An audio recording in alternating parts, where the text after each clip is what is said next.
Good evening, everyone. We'd like to welcome you to the city of Palatka, July 28th meeting, 2022. At this time, we're going to call this meeting to order. I'm going to ask that our former commissioner, Commissioner James Norwood, lead us with the invocation and the pledge at this time. Will we all stand?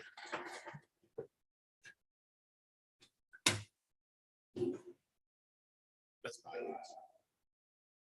Most gracious, everlasting God, and Heavenly Father, first of all, God, we're so thankful for this day. We're thankful, oh God, because your name is above every name that we can ever claim. And Father, we thank you, Heavenly Father, for allowing us to arrive at this appointed place at this appointed time. And Father, you've given us the business, oh God, to take care of today. And we pray, oh God, that you would grant these commissioners, oh God, wisdom, knowledge, understanding, oh Father. And Father, give them a heart for the people, oh Heavenly Father, so that the people might be represented. And Father, we ask, oh Heavenly Father, that you bless staff as well. And Father, for those of us that are standing around, oh Father, give us the right spirit, oh Heavenly Father. And as you do, oh Heavenly Father, we will honor you and give you the glory. But we ask it in Jesus' name, and for his sake we do pray. Amen. I pledge allegiance to the flag of the United States of America and to the republic for which it stands, one nation, under God, indivisible, with liberty and justice for all.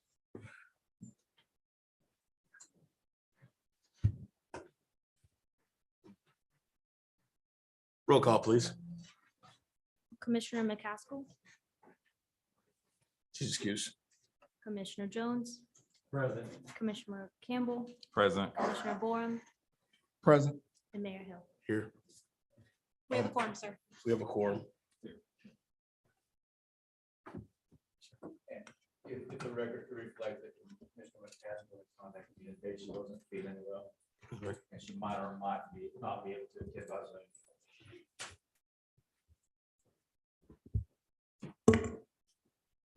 Zoom. Just for the record, in our previous minutes, the same circumstances existed for Commissioner Jones. And I'd like to have that amended to the minutes from that meeting. At this time, we'll look at approval of minutes from the past meetings. Has everyone had an opportunity? I'll take items A, B, C, and D cumulatively, unless there is one that you want to take separately. I'll entertain a motion to approve the minutes, subject to the adjustments mentioned previously. So move. Second. There's a motion on the floor and a second. Is there any further discussion on the motion? All in favor, say aye. Aye. Opposed, motion carries unanimously. Moving on to item number 3, public recognitions and presentations. First up, we've got a special group. We've got recognition of City of Palatka Summer Internship Program for 2022. Commissioner Campbell had to step out, and we have our interns present with us. I'm going to start out with Ms. Jones. If you can just get up and give me a few words about the internship program before we move into our presentation, and I'm going to come down and join you.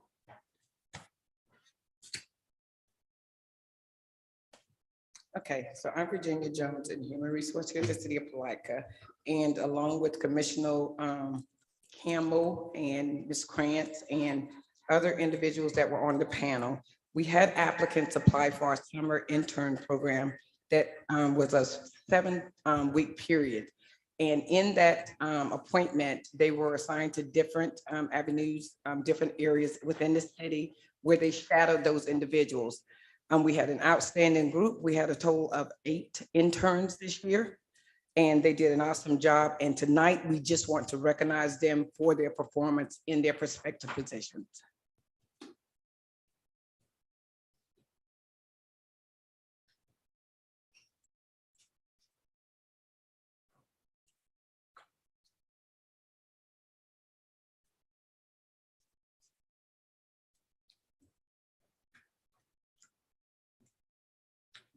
McKenna, and Chet.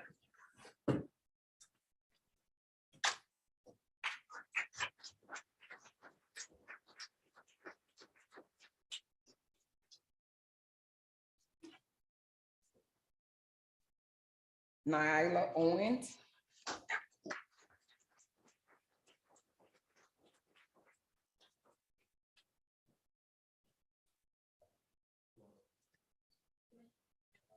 Jocelyn Laura.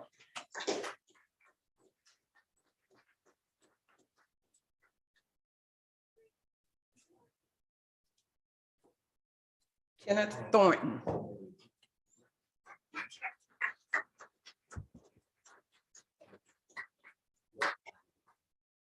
Chloe Dasher.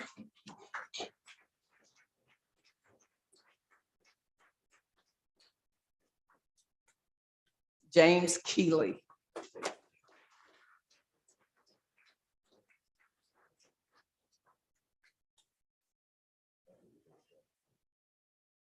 Charity Gibbons.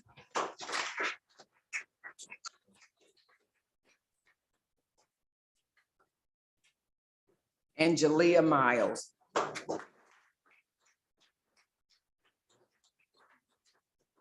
This time, if the department heads would come up and take a quick group shot, that'd be great. And then what we're gonna do is we will take a quick break. And if your family members want to take a picture with you, they can come up on this time. We'll just have you on a second so that we can get that set up. So Chloe, everybody starting Chloe on front row.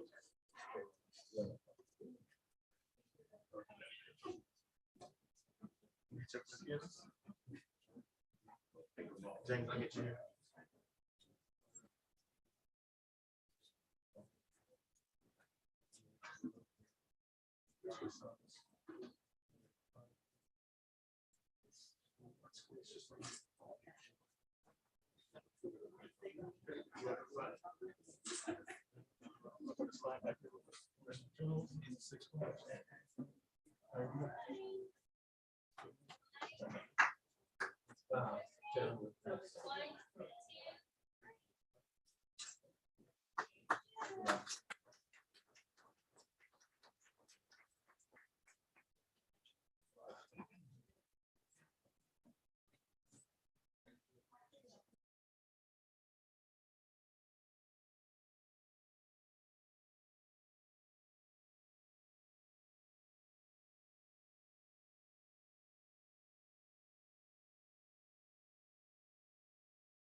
Most important things is that you all realize that these interns are absolutely special. They're all great students and they're great young men and women.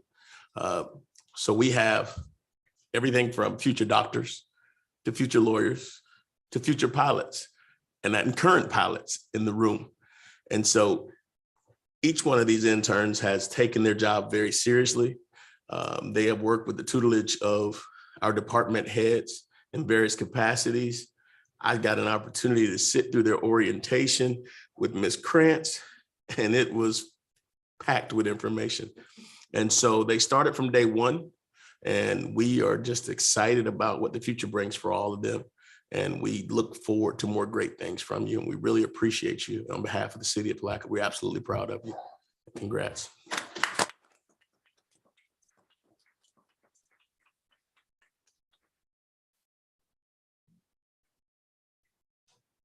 Next up in the spotlight, Employee of the Month.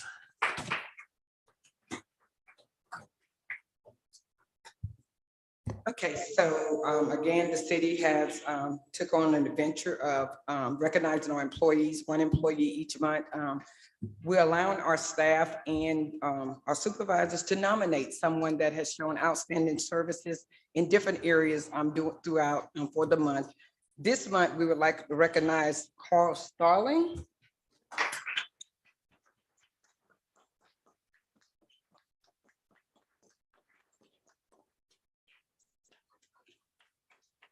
And since Mr. Starling's who nominated him are not here, I'm going to briefly try to express what they wrote, the reason they nominated him. Mr. Starling currently works as a mechanic in our fleet maintenance department. And in doing so, he has been pulling double duties because he not only works that, he's been leaving and driving routes where we've been short in the fleet maintenance department. And he has been doing this for an extended period of time. So they want to recognize him for his efforts and showing unity within that department. So on behalf of Bell Chops, which is our sponsor for this month, the city of Palatka, I want to thank you for all that you do. Thank you, everybody.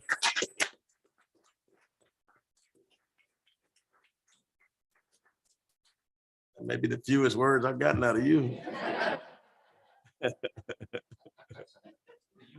want a picture of it? Yeah.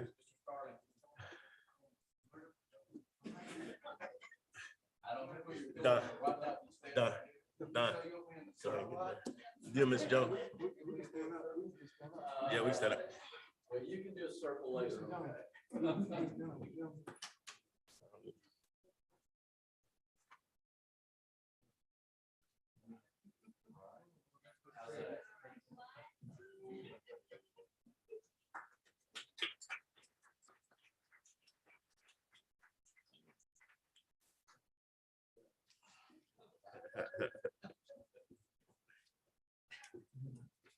was gonna pull the Forrest Gump thing, but I didn't. I told you wasn't gonna make one long. Man, a few words.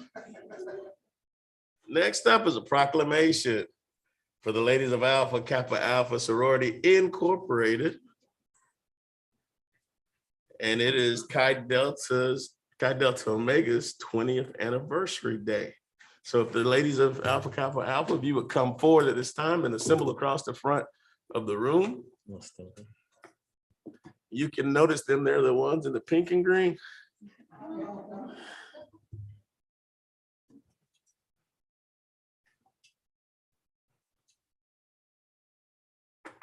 Whereas Alpha Kappa Alpha Sorority Incorporated was founded on campus of Howard University in 1908, and whereas the sorority has flourished into a globally impactful organization of nearly 300,000 college-trained members, bound by the bonds of sisterhood and empowered by a commitment to servant leadership that is both domestic and international in its scope. And whereas Alpha Kappa Alpha Women of Flagler and Putnam counties charted the Chi Delta Omega chapter in Palm Coast, Florida on July 3rd, 2002, and whereas the 20th anniversary of Alpha Kappa Alpha Sorority Incorporated Chi Delta Omega chapter will be celebrated on August 6th, 2022, and whereas Alpha Kappa Alpha Incorporation has a rich history of service to mankind, and the Chi Delta Omega chapter implements and supports programs of Alpha Kappa Alpha Sorority Incorporation as they pertain to the needs of the Flagler and Putnam counties. And whereas the Chi Delta Omega chapter has impacted the lives of the people of Flagler and Putnam counties over several years by providing over $100,000 in scholarships to deserving high school students. And whereas Chi Delta Omega is also dedicated to supporting projects that improve the lives of those with other needs, and will continue to provide support in the areas of educational enrichment, health promotion, family strengthening, environmental ownership, and global impact. Now, therefore, I, Terrell Hill,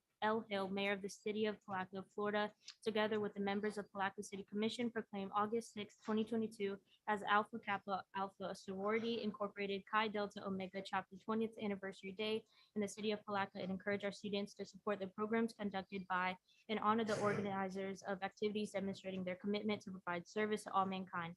In witness whereof, I have hereunto set my hand and cause to be affixed the official seal of the City of Palatka, Florida, this 20th day of July in the year of our Lord 2022. So moved. The motion on the floor, is there a second? All in favor, say aye. Aye. Opposed, motion carries unanimously. Let's give a round of applause again to the ladies of AKA. Who's our spokesperson? You go to the podium for us.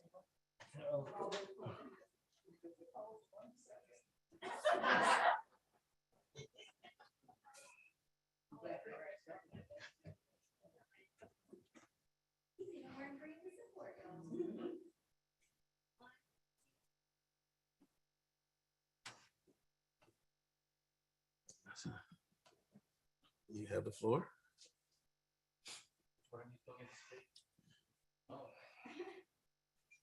We are so excited and thankful that you granted this proclamation to us.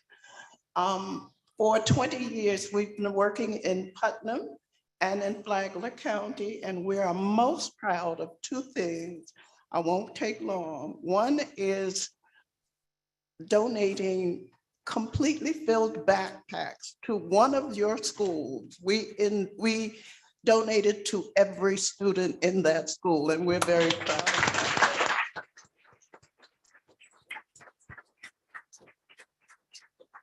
The other thing that we are very proud of is the fact that we've given scholarships to all 4 of your high schools in Putnam County.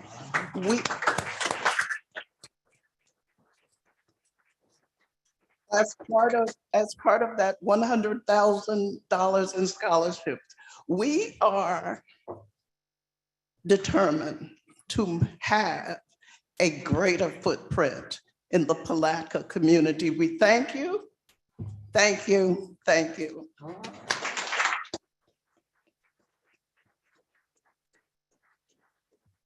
It's always a pleasure to see Divine Nine members moving forward in the community and serving in such a great way. There are a couple of us here that are members of Omega Psi Phi Fraternity Incorporated. We are just excited to see Alpha Kappa Alpha Sorority Incorporated doing great things in Palatka. We look forward to continually working with you, and we know that your footprint will leave big footsteps for others that follow behind you. And so we're just excited. And again, thank you, ladies, for all that you do, and congratulations on 20 years.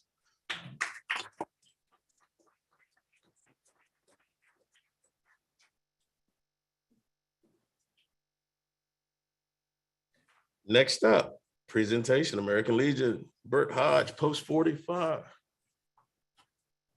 Let's give them a round as they come forward at this time. And as always, gentlemen, thank you for your service. On behalf of nearly 10,000 veterans in Putnam County, we reach out to just a very few. We try to service our community, the veterans of our community, to improve the lives of those in our community. But we could not do that without the support of you all in our community, and especially our mayor and the county commissioners. When we do the Veterans Day Parade and the Memorial Day Parade, it means a lot to our veterans in our community. And without the mayor and the commissioner's support, that wouldn't go on. And we want to thank you on behalf of all the veterans very much. And if I can have you all join us up front here, we'd like to present you with a certificate. You want the city commissioners or you want the county commissioner? County. Just come on down, Ruth. We'll figure out who you are.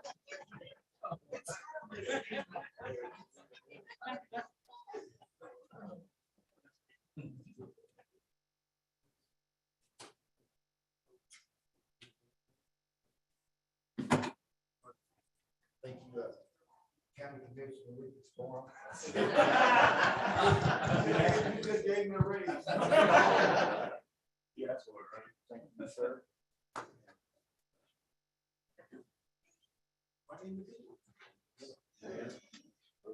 Thank you.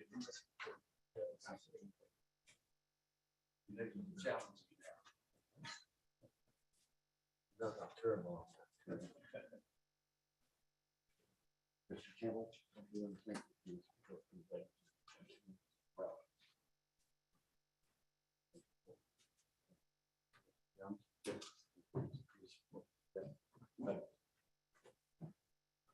We also have a suit for Mrs. Caskell of Sunny.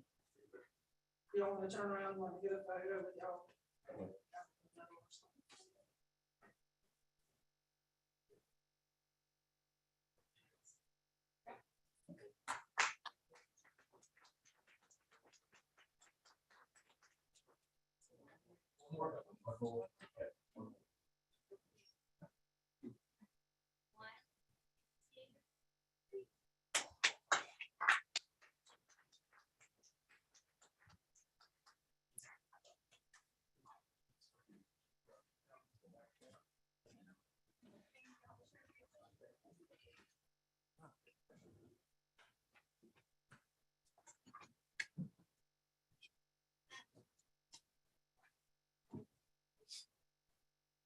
Absolutely much appreciated. And again, thank you to Post 45 for all the work that you do in this community, for leading the charge and continuing to show others just how it's done. And so Mr. Cutright says that some of you were just aiding the Army. You were support groups. And so he so again, but we are always appreciative, and we always want to say thank you to our veterans for the sacrifices that you made. And it's always a pleasure. And anytime you call us, we're going to be there if we can be there. So again, thank you very much.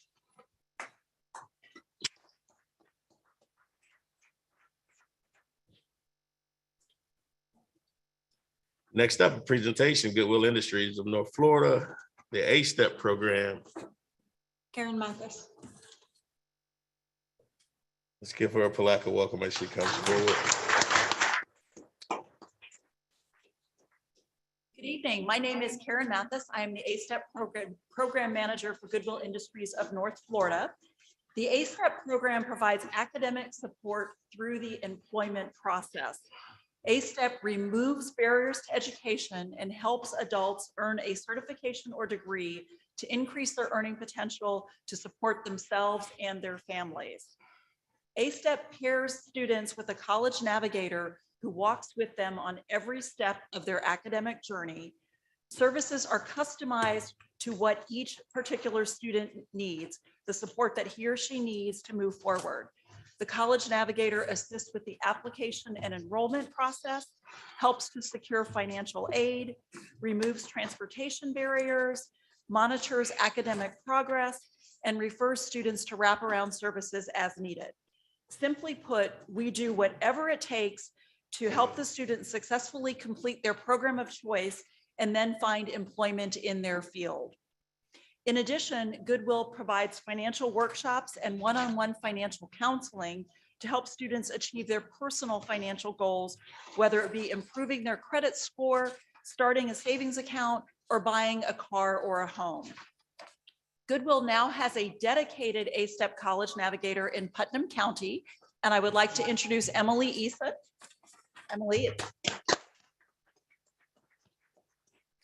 Emily's office is at 1101 Husson Avenue, and she can be reached at 386-242-2548.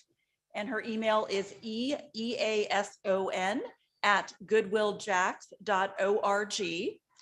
Individuals who are interested for the A-STEP program can apply online at our website, goodwilljacks.org/education, where they can read more about the A-STEP program and fill out an interest form. And Emily will follow up with a phone call to those individuals. We have some very exciting opportunities coming up for short-term training in the fields of healthcare, transportation and logistics, advanced manufacturing, and even aircraft fabrication. And Emily can provide individuals more details about those opportunities. The Goodwill A-STEP and the Take Stock in Children, which is our high school program, will be participating in 2 events this weekend. Tomorrow evening, we will be at Victory in the Village Community Awareness event next to the Palatka Housing Authority, and that event takes place from 4 to 7 Friday evening. And on Saturday, we will be at the Police Athletic League Back to School event from 10 to 2 at the CMBC Family Life Center, where we will be at the crayon booth. So please stop by and meet Emily and come and ask us some questions about the A-STEP program, Take Stock in Children. We are delighted that we are here full-time in the Putnam County area, and we look forward to helping more adults further their academic journey. Thank you.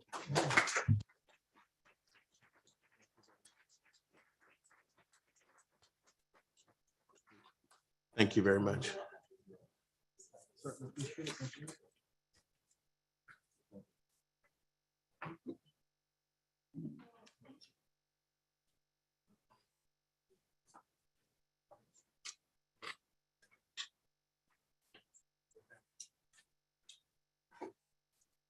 Next on the agenda is public comments. Public comments will be limited to 3 minutes. No action will be taken on topics of discussion for general public comment.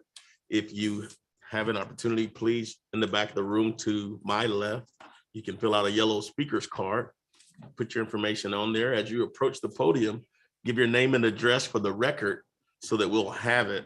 If you're here for general public comment and not for a specific item on the agenda, please come forward as I call your name. First up is Lynn Roberson.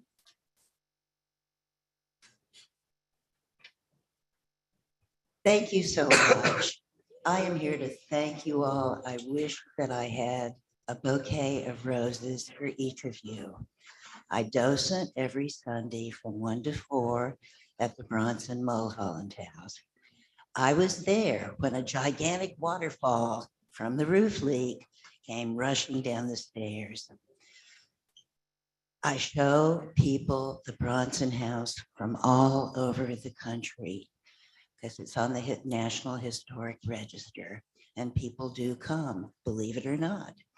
People also come from Europe, lovely family from France this month.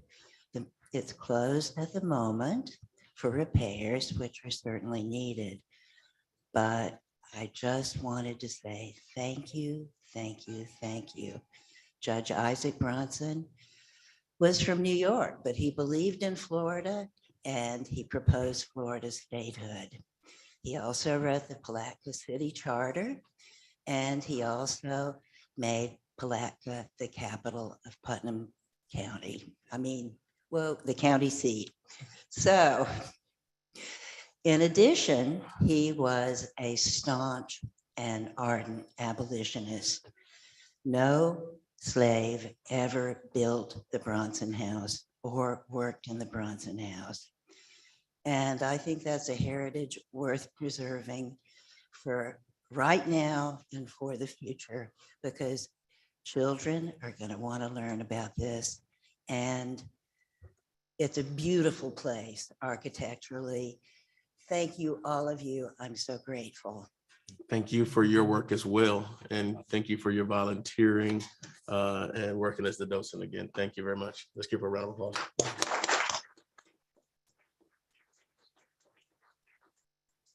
I know Mr. Cutright and his team, along with other staff, are working diligently to make sure that we put forth a plan, working with the Historic Society as well, to make sure that we do preserve the rich history of the Bronson House.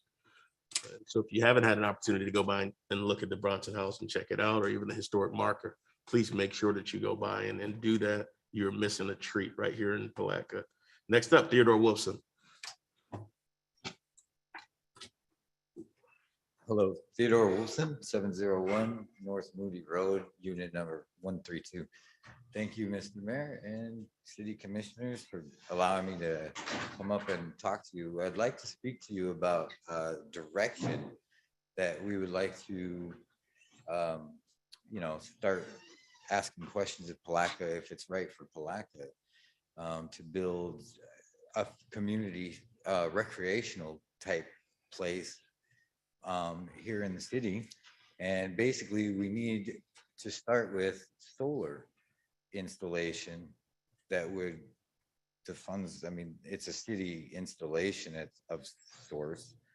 Yeah, we're thinking that by the airport, we could attract a lot of local people to, out for recreation, the young people especially. We're interested in entertaining them in safe ways. Motorsports in this county is a fairly big tourism draw. And while no existing facility has a terrible record that I'm aware of, we feel like we could do it safer. And with the city guidance, we could actually benefit the taxpayers on the city. And definitely, if the city has ever thought about owning a solar installation, or at least we're looking for the land right now, and the city has a couple of parcels that are very useful. One of them would be next to the airport, which could bring in, public figures such as concert musicians and other kind of superstar attractions for people in Palatka to come and see. All the while, the local people would have access to a recreational sort of spot that, it actually turns into a competition where they can win money. And so their own money, they come out and they bring what kind of what they want to raise, we'll call it. And this all takes place underneath of the solar panels. It's a very unique idea. I'm just asking for a little direction from the council, if there is any room for that in the future for the city. And with that, I'll thank you for your time. Thank you. We need more. I know I would need a little bit more information as to what you have going on. If you want to get with Mr. Cutright and also Mr. McNair in the back of the room, that's the airport manager and the community affairs director. They'll give you a card for contact, and maybe we can sit down and talk a little bit more about what your concept is and see where you are. We actually have a facility right now that we just acquired back, which has solar on it now, just a small solar site on it. We'll definitely, we're open to listening. Appreciate your time and Thank you. Any other comments from the commission? No, need more information. All right, thank you, sir. Is there anyone else here for general public comment? I have some speakers who are here for the square footage ordinance. And so if there's no one else here for general public comment, we'll close public comment at this time and move forward with the agenda to our consent agenda. On the consent agenda, we have items A through P. Are there any items on the consent agenda that you wish to have removed at this time? Item J, pull.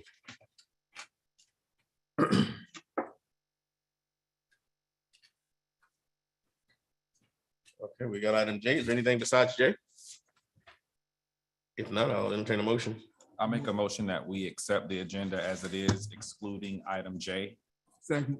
So motion on the floor in a second. Is there any further discussion? All in favor, say aye. Aye. Opposed?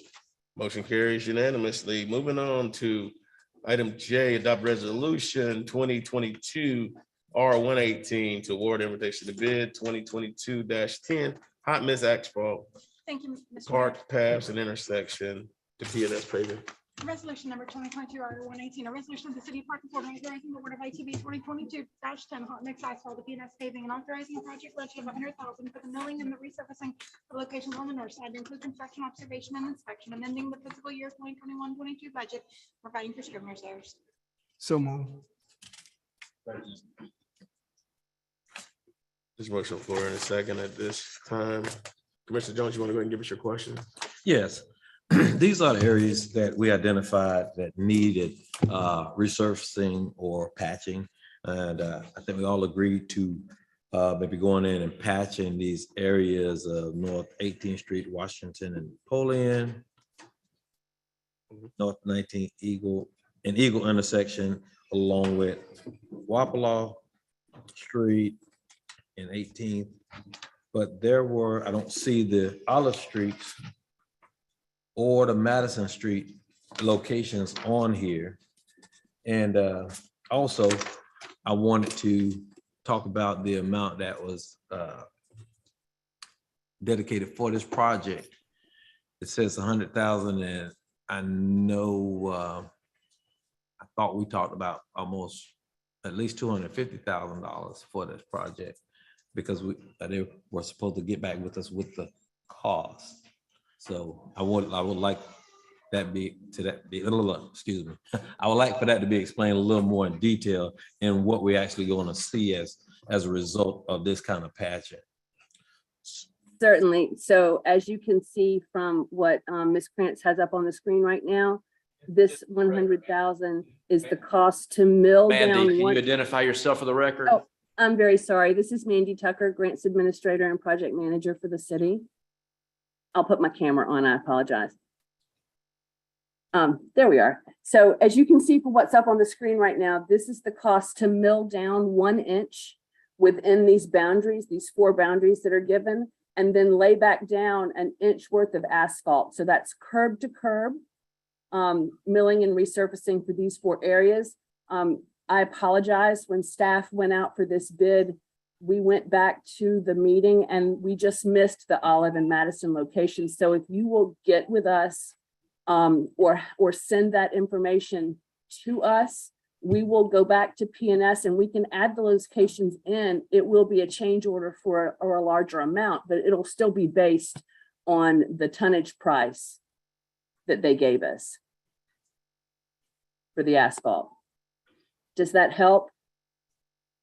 Not necessarily, because I think the Wapello location was added, but the city manager, myself, I think, I want to say Mr. Griffith as well, had identified those other areas in the amount of $100,000. I think we should utilize more than $100,000 in those areas, because it's gonna, like you were just saying, when you add that, it's gonna change the dollar amount already. So we're agreeing right now just to $100,000, so that it won't be a change order after change order. Why not allocate the $250,000, I think, that we discussed up here prior to the project being approved? But, and so I know we talked about 250 as the number, but I guess my thought was, I know that the project that was the priority was the 18th Street project. That was the one that you gave the most emphasis on at that time. So are you saying that, so do you want them to hold off on this bid and bring all this stuff back together, as opposed or see what the change order is going to be at that point? Yeah. Well, that was the marching orders at the beginning. So that should have been included in what you're bringing before us today. All of that should have been included. And again, those are the areas, but we concentrated. There are actually holes in the Madison Street area where, I mean, gaping holes. 10th and Madison, that was the first area that got the attention. And for those that not be included in here, that's a big oversight. And that's one of the reasons why we said when we start approving these things that I want to see them. I want to see what we're talking about. And it's not on there. So before we go and approve this, commission, I'm pleading that we have it included, so it won't be any misunderstanding Okay. in the project. Just so that I have it down correctly, 10th and Madison. 10th and Madison to what juncture? 10th and Madison, you have right at the corner where the old Calvary Baptist Church. Mm-hmm. Between 10th and 9th, the brick roads, because there was an issue about the big brick being repaired. I don't know, are you telling me that this hot mix would not suffice in repairing those areas? No, sir, that's not what I'm saying. What I was saying is when we went back to create this bid, to put it out, we watched the recording of that commission meeting, and we simply just missed those locations. They weren't intentionally left out. The 4 locations that were listed were the ones that we could catch on the recording, and then we went out and drove them to make sure that we included the correct areas for those 4. I just want to simply know which ones to add in so that we can bring this back to you. If that's what the commission wants us to do. So you're requesting the areas that we previously discussed, the 5th to 6th, and Yeah. that 5th and 6th, and then that area from 8th to 10th and Olive as well. It's from 9th. Actually, on Madison, the areas of concern began on 8th up to 10th. I know we Okay. talked. Right. You recall? Do you recall, Mandy? No, sir. The only thing that I recalled were the ones that were listed on here, and I apologize for that. I'm just trying to figure out which ones to add to it. So I've got 8th to 10th on Madison, and you said there were some on Olive? Yes, and I think it was 9th and Olive. City manager and I went over and identified there were approximately 20 to 30 patches in the past that wasn't correctly done that needed to be addressed. And we wrote those down and identified those. So those are the 2 that are not on here currently. And that's why I know it's going to take more than $100,000 to complete that project. Okay. And we agreed that we'll pay attention to the intersections and get it done. So what I'm asking the commission to do is at this time, I mean, I know I have to go back out, but at least $250,000 go out on that project, not just 100,000. Well, Then man, I have to go out if you do a change. correct me if I'm wrong, but I don't think it has to go back out. Okay, well, Correct. let it be included in this work. Yes, okay, that's why I pulled it. That's what I want to address. Well, we also have North Fifth Street as well, where the curbing go from 4 inches to 0, and it's causing a lot of water settling in that area and people to drive across. That long. Commissioner Borum, So we North Fifth and what intersection? Is it within the North Historic or not? Donald. North Fifth and Bronson, right there. That section right What there. side of the street? Well, Because that, it's not on the historic side. It is on the non-historic side. So where okay, you got Fifth Street, half of that is in the historic. The other portion is not. And so that's the area that's going from a 4-inch curbing The dirt road. to 0. And it's causing some major water puddling and people are driving through. the yard. if I remember correctly, that intersection, that stretch is still brick, correct? Yes, it's In brick. Bronson? Part of it's brick, and part of it's dirt. It's a 600 block of Fifth. Of Fifth and Street. Bronson. Okay, Fifth so and when we, Dunham. It's the 600 block it's the end of the 600 block of Fifth Street that runs right into Dunham.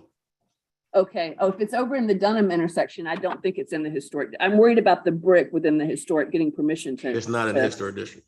Perfect, okay. But it has brick though.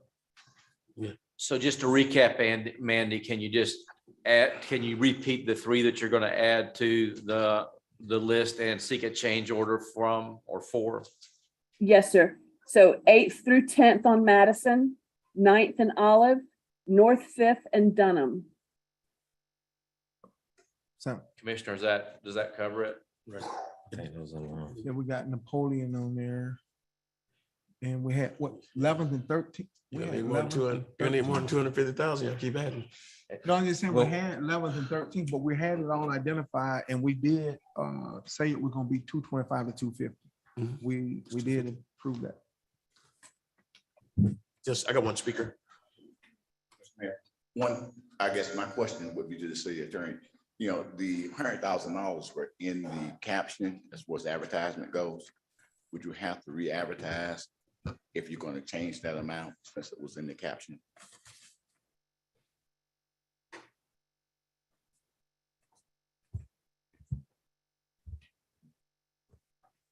I think it's more not only what was in the caption, but exactly what was in the bid documents. That's what we were seeking a bid amount before. If we were talking about repatching and then we had these areas, then if we added more streets, then we would have to do a change order, not actually rebidding. A change order would amend it. Well, I think the basis of the question is to say, well, if you're approving the contract in anticipation of increasing the scope of the contract, then is it misleading? Or is it going to be perceived as being misleading based upon what you're putting in place?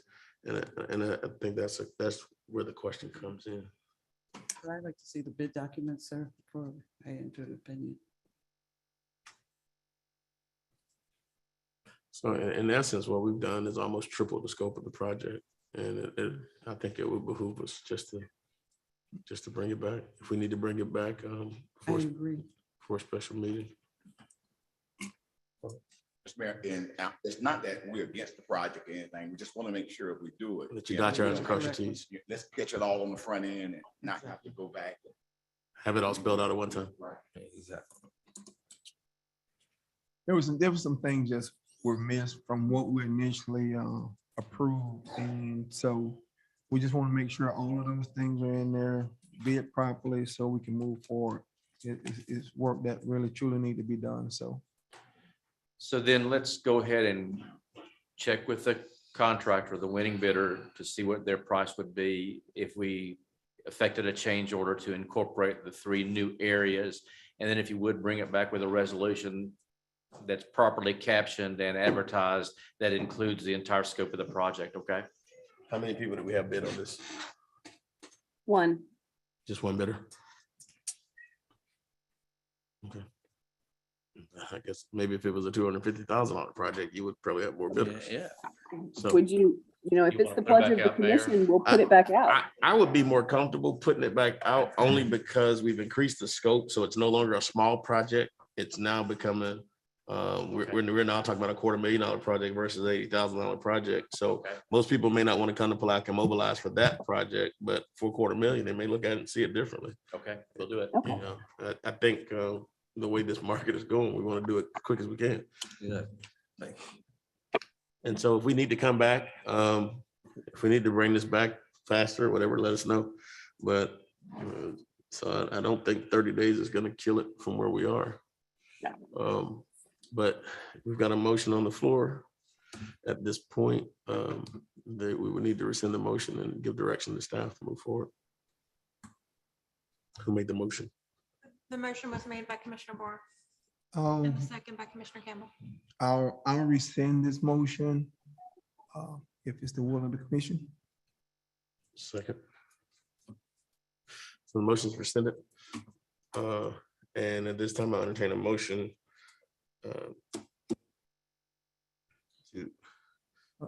I make a motion to change the scope of this work to include the areas that we aforementioned, and put it back out for bid, bring it back as a resolution for approval. And that's rejecting it, and that includes rejecting RTB, yes. the award for the RTB. So there's motion to reject the award and to send it back out for bid.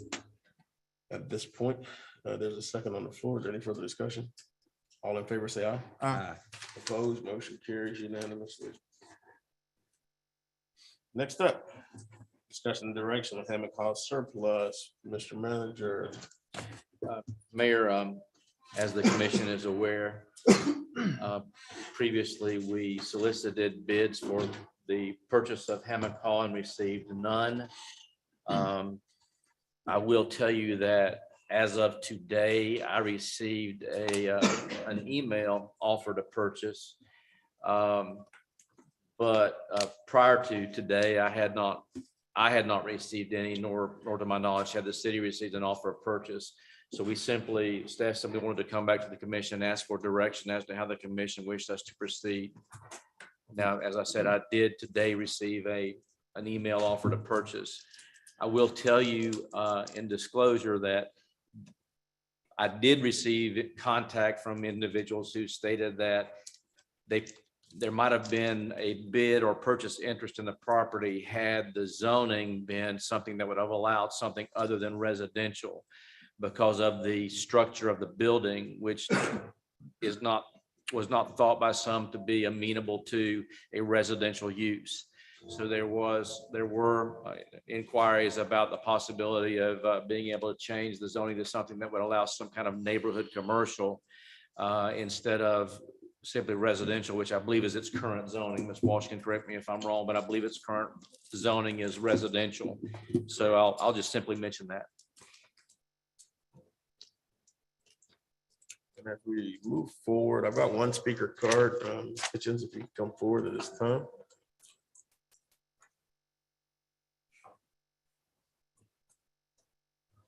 Malignant Kitchens, 1027 South 12th Street, Palatka, Florida.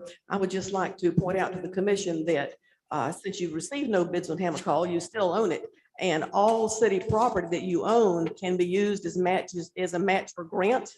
So while you may have a problem not wanting to rent this out in particular, it's over $100,000 assessment. It certainly can be used as a matching property for a grant. I just wanted to remind you of that and recommend that you think about keeping it at least for a while till the economy gets better. That's all. Thank you.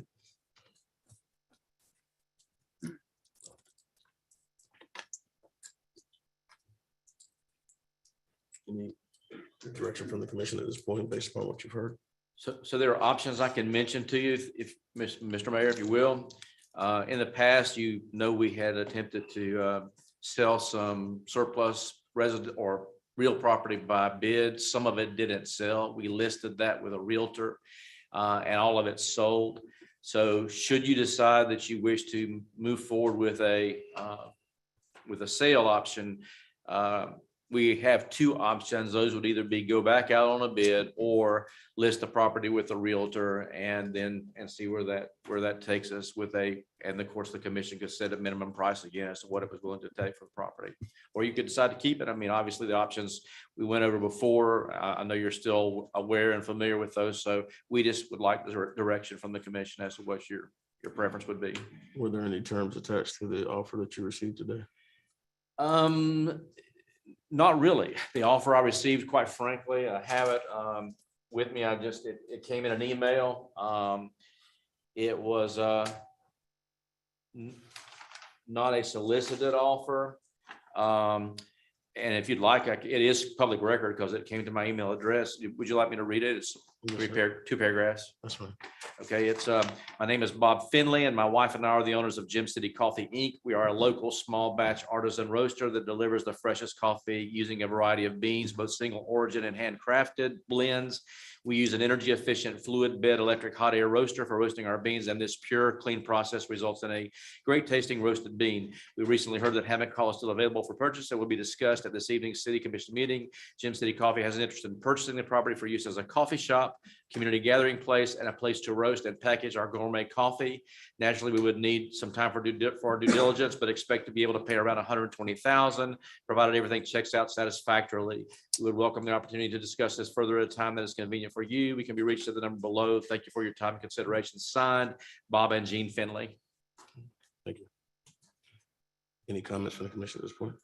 I have a comment. With the prices of real estate right now and the trends, I think that's a rather low offer. And I think that the bid process is one that I feel is fair. If we put it out there and maybe the advertising of the property will bring more offers.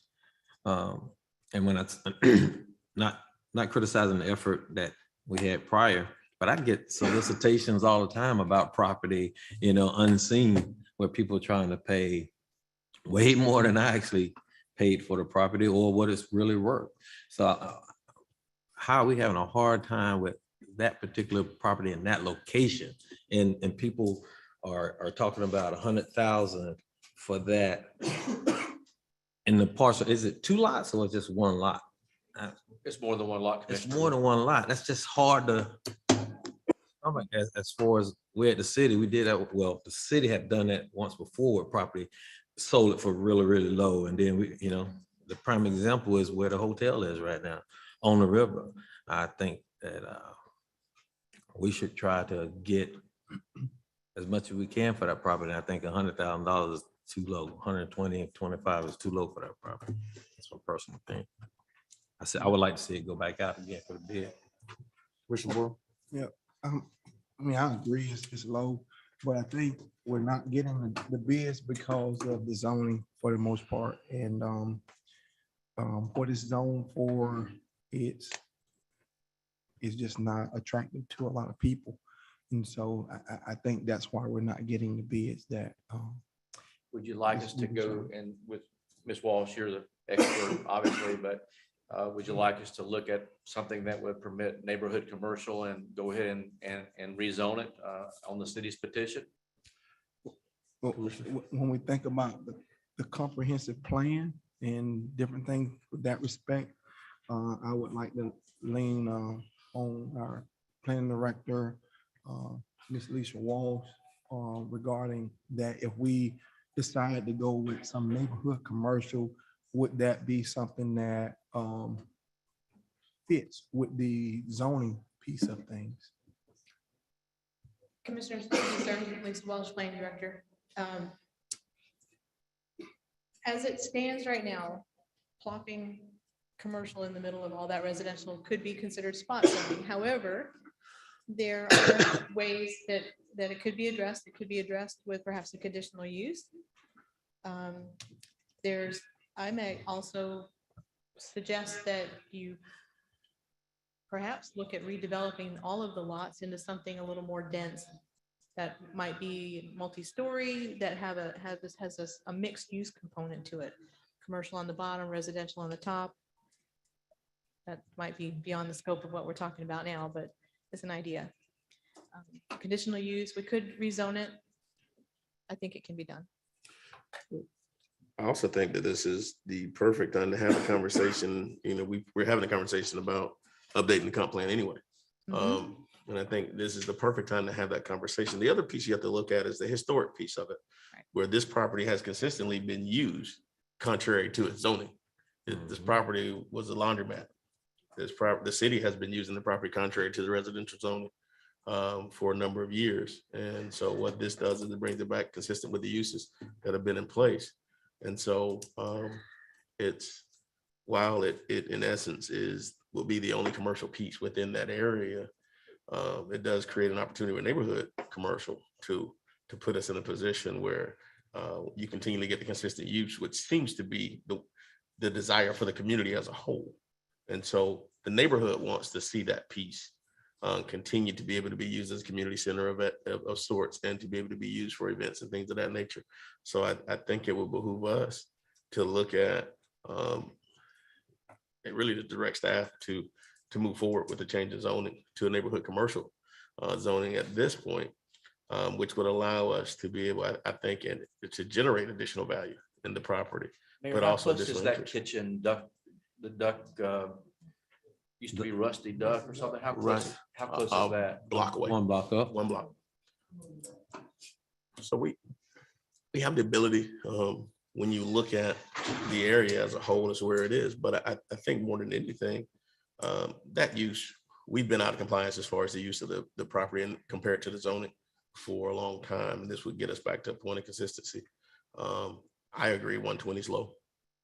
I think that there's an opportunity for us. I think the true direction is to get an appraisal on the property, and to get an appraisal on the property, to move forward with the change in zoning, and then get the appraisal, and then look at how we list the property, and if necessary, we list it with a realtor, and then move forward from there. So if we understand your direction, we'll go ahead and move forward with an application for a neighborhood commercial zoning. It'll go to the planning commission. And then, and go that first, and if we achieve that, then look at the potential sale options. If that's friendly for at least 2 more people up here, then that would be the direction. And that's just a matter of what the pleasure of the commission is at this point.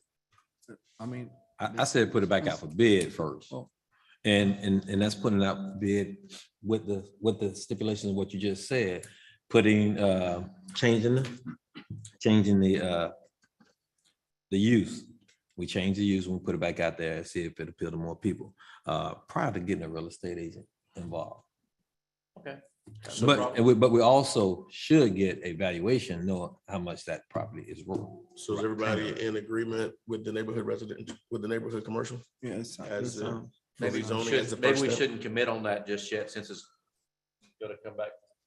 So to at least look at it, to look at neighborhood, to look at the option for. But do we not agree that we know that the current zoning is not what it needs to be? So what about it if we move forward with the recommendation of the commercial, Neighborhood commercial, and it comes back to us and that's not the best use? What will we then do?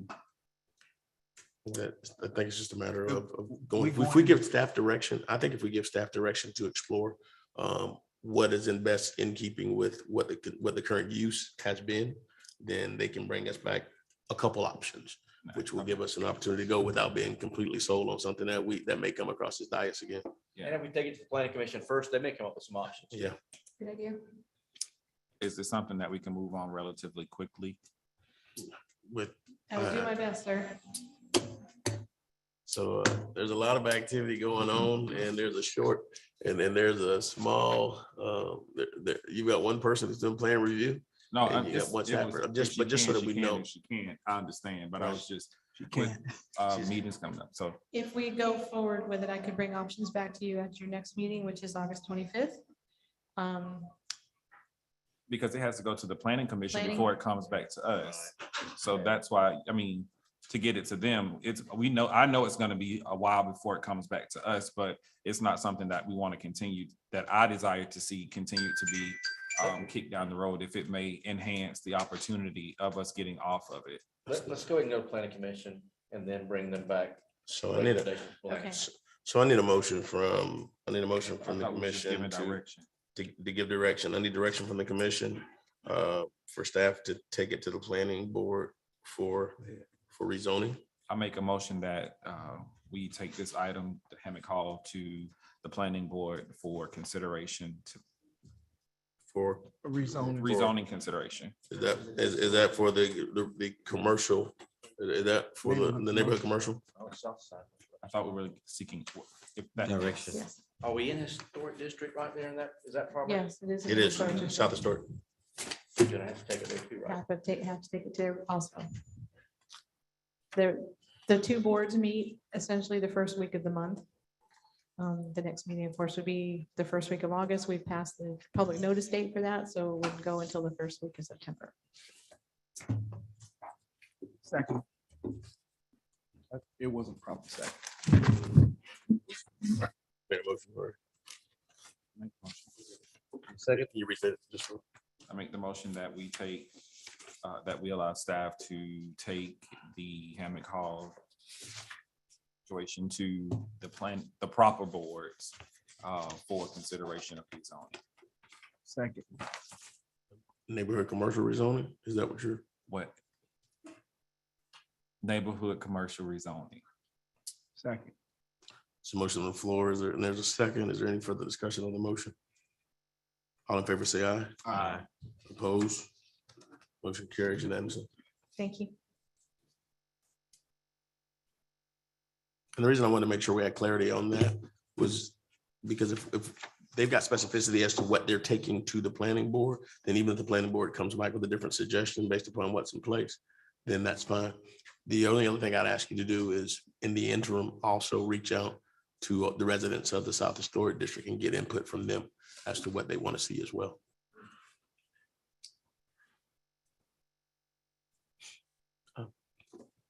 Okay. Next up, discussing the direction and Bates and Hewitt contract renewal, adopt resolution 2022 R128. Ms. Grants. Just one second, there we go.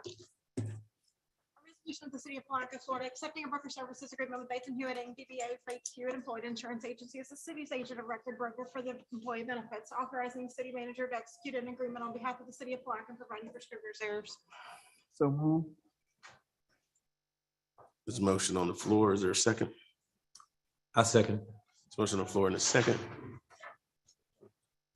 Ms. Jones, come forward this time.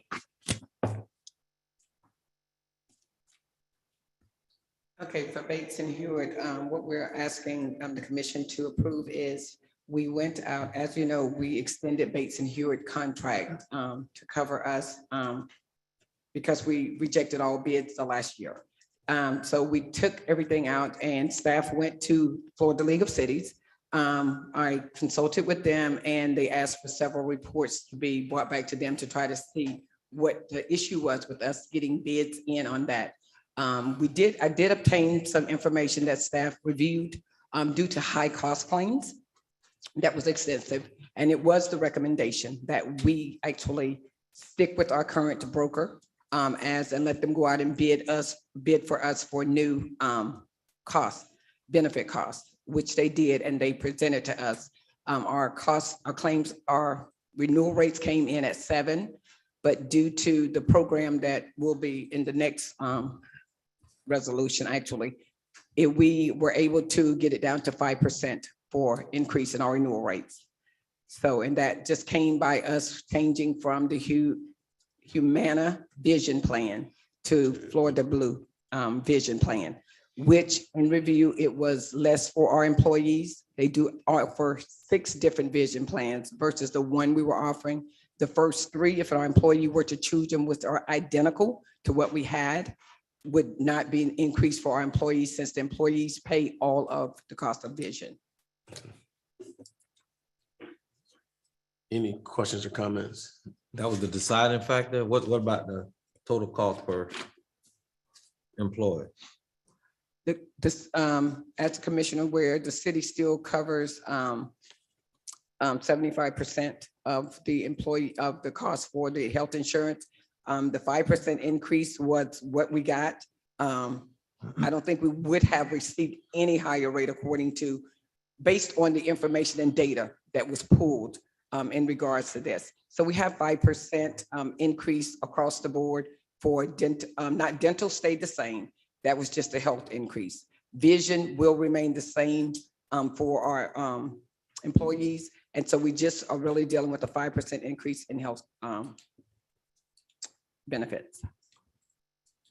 And that was, as we sourced out, you saw that across the board trending from other. Yes, so, because it actually came back at 7.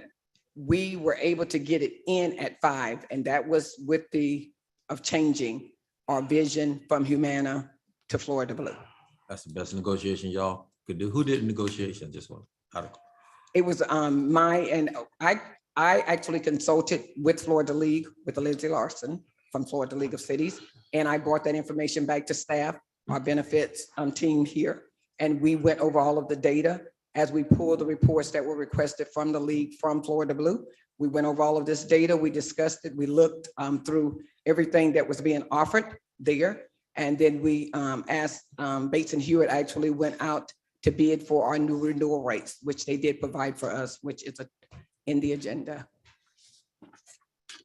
It appears that one of the reasons we didn't get more bids last time was because we have a recurring claim. Of course, I will not talk further about it, except that it's significant every year. And Mr. Bates is here. He can address it in detail if you'd like, but essentially what we're being told by the league is we're not going to be a popular customer, so to speak, for an insurer because of that recurring claim, which is very significant. It's a recurring thing. It's something we've more than one, right? we've addressed. So the claims rate, just the high claims rate, just put it out there. So we got a high ISO number or rating. It's not. I would like to hear from Mr. Bates, please. That is different. It's different. ISO is totally different. It's something before you came on board, Commissioner. Yeah, I don't want to know what it is specifically, but I do want to know. And just so our employees know, my concern is because of, it's almost like I put the caring hat on for our employees. We give them a percentage and then we take it back in insurance. So that's really why I'm asking. But go ahead, Mr. Booth. No, sir. To address that, Benji Bates. Yeah, I mean, there is one individual. I mean, that has some ongoing issues that when it goes to market and the carriers see that, it causes some trepidation with that due to, obviously, as we know, one of the biggest increase in costs in healthcare, especially drugs. And it's, getting that. I will say, I know it is a 5% increase, but compared to every other renewal that's hit my desk in the last month, this is the best one I've seen. We're getting back in that realm of double-digit increases with a lot of folks. And so this is, like I said, second best renewal that I've seen this year. And the good thing is this new program with Florida Blue gives the city some control in that renewal moving forward, which to me is unheard of in a fully insured environment with that. So it is exciting what they are presenting because it gives data ahead of time. It gives more data, more care, have a team behind you, and a way to control some of those costs moving forward, which we haven't had till recently. Great. We typically smile at 5% on a high, and we look at a high 3 because that's good for around here. It's good for now. Typically those numbers they start about 8% for us on average annually.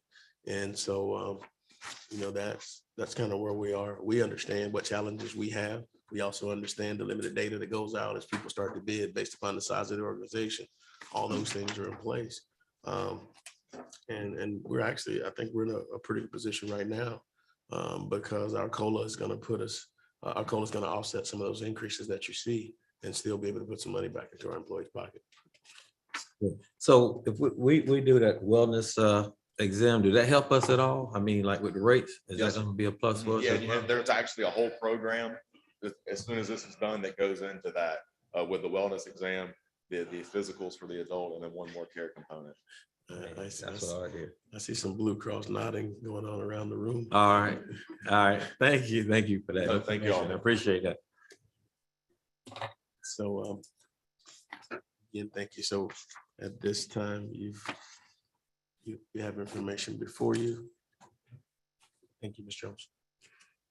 Got a motion on the floor in a second. Is there any further discussion on the motion? Just for the record, I'll open the floor for public comment. Is there anyone here for public comment at this time? Seeing no one, we'll close public comment. I'm sorry, Commissioner, former Commissioner, come forward, sir. And then we're gonna have you fill that card out in the back of the room. I'm sorry. James Norwood, 2317 Palmer Street, Terrace. I know that we have had issues on the corner of 19th and Madison Street. We don't vote. I'm sorry, I'm sorry. I thought you were opening it up for general. No, not general, just for this particular item. Okay.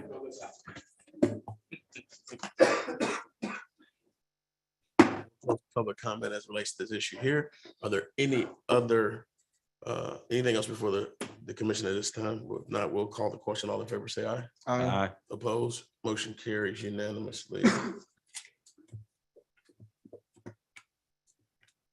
And again, thank you, Mr. Bates, for being here to answer those questions as well, and Ms. Jones for your work on this. Next up, the adjoining resolution. Florida Blue Health Program Agreement, adopt resolution 2022 R127. Thank you, sir. A resolution of the city of Park, Florida, accepting proposals for the renewal of health and dental and vision insurance from Florida Blue for the policy period of October 1, 2022 through September 30th, 2024, providing an effective date, providing prescription reserves. So move. Second. This motion on the floor by Commissioner Campbell, second by Commissioner Jones. We'll now open the floor for public hearing. Is there anyone here for public comment? Seeing no one, we'll close. Is there any further discussion from the commission on this motion? All in favor, say aye. Aye. Opposed? Motion carries unanimously. Thank you very much. Next up is our resolution 2022 R126, authorizing a budget amendment for the utility fund to recognize state revolving loan fund DW 54025 loan agreement revenue. Ms. Shank. At the time that this item was brought to the commission using the ARPA funds, we did not include the SRF agreement because at the time we did not have the agreement back. At this time, we do have the agreement back, and you had already authorized staff to sign the agreement. So this is just recognizing and appropriating the SRF loan money to the GAC filter project. Okay, so it's housekeeping on this. Can you read the caption from Ms. Shank? Yeah, Ms. Shank. I'm sorry, Ms. Krantz.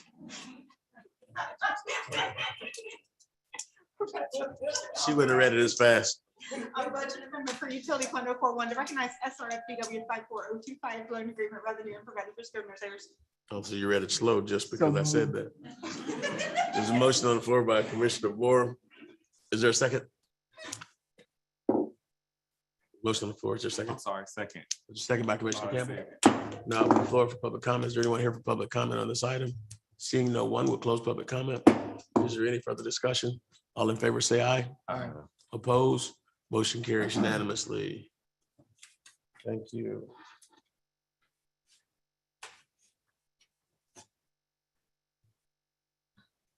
Next up is public hearings under item 10. Item A, 2022 trim calendar adoption resolution number 2022 R125. Resolution of the City Commission of the City of Park, Florida, adopting the tentative millage rate of 6.9000 mils for the levying of ad valorem taxes for the fiscal year 2022-23, providing for an effective date, providing prescription reserves. Before we get into that, Ms. Shank, you want to go ahead and give us your truth and millage? Sure.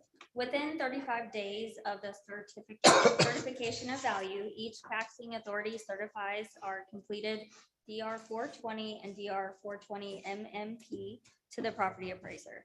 We, as the taxing authority, have to inform the property appraiser of the prior year millage rate, current year proposed millage rate, and also the current year rolled back rate, and the date and time and meeting place of our tentative budget meeting. The fiscal year 22-23 budget year term calendar dictates that this has to be done and a proposed millage rate set and reported by August 4th, 2022. The proposed millage rate is reported to the State Department of Revenue on the attached DR 420 forms as part of the term process. Please note that once the proposed millage rate is set by the commission, the final adopted millage rate can be lower, but it cannot be higher than the proposed millage rate. The final rate will be set in September upon adoption of the city's budget. The proposed budget hearing dates are September 8th, 2022, which is the first hearing here at City Hall, and the September 22nd, 2022 second final hearing for adoption is also here at City Hall, which is 201 North 2nd Street. Staff is recommending a tentative millage rate of 6.9 mils, which represents a 0.5 mil change over the fiscal year 21-22 rate. The rollback rate for the 22-23 fiscal year is 5.2758 mils. This represents an increase of 30.79% over the rollback rate. Any questions?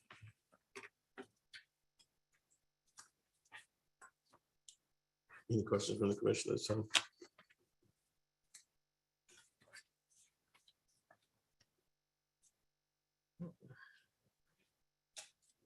seeing no questions, I'll entertain a motion.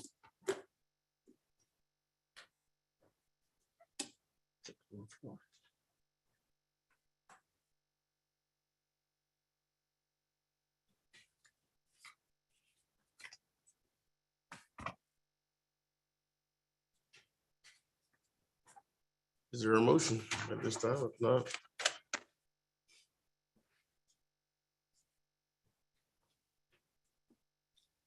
Ms. Shanks, what was it recommended last time we talked about the millage rate? Last year, staff recommended 7.4. It died for a lack of a second, and then staff, I'm sorry, it was proposed at 6.9, and that motion failed. And then another motion came forward for the 6.4, which was approved and adopted. Now, are you talking about this rate, or are you talking about the final rate? it was last year. That was No, last last year's year. tentative. I know. Are you talking, that was the tentative last year? Yeah, Correct. The final rate was 6.4. Because the tentative is going to be your maximum millage proposal, which is your DR 420 MMP form that we send to DOR, which means that we cannot adopt a millage higher than that. So at this time, what you're setting is the millage that will be sent out to everybody on their homeowner bill, if it remains the same. So setting- once we work through our budget workshops, if we need to decrease, we can. I'll make a motion that we move forward with the tentative millage rate for the 22-23 budget year for 6.9 mils proposed. There's a motion on the floor. Is there a second? And again, we have the option to go back, but we just can't go up. Correct. You know, that's the same millage that I proposed last time. And it died for like a second. I'm sorry, I'm out of order. Go ahead. Wait It's for a in the year. second. Is that a second this time? No, that's not a second. So there's a motion on the floor. There is no second. So is there a second on the motion for the last time? There isn't a second on the motion. Then the motion dies for lack of second. Is there any additional motions at this time? I'd like to make a motion to keep the millage at 6.4. At a flat 6.4 as we have been. That's my motion.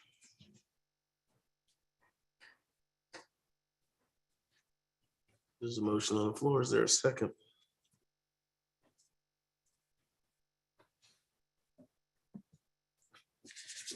Well, they're getting real close to me passing this guy. Having flashbacks. So we are having, again, there's a motion on the floor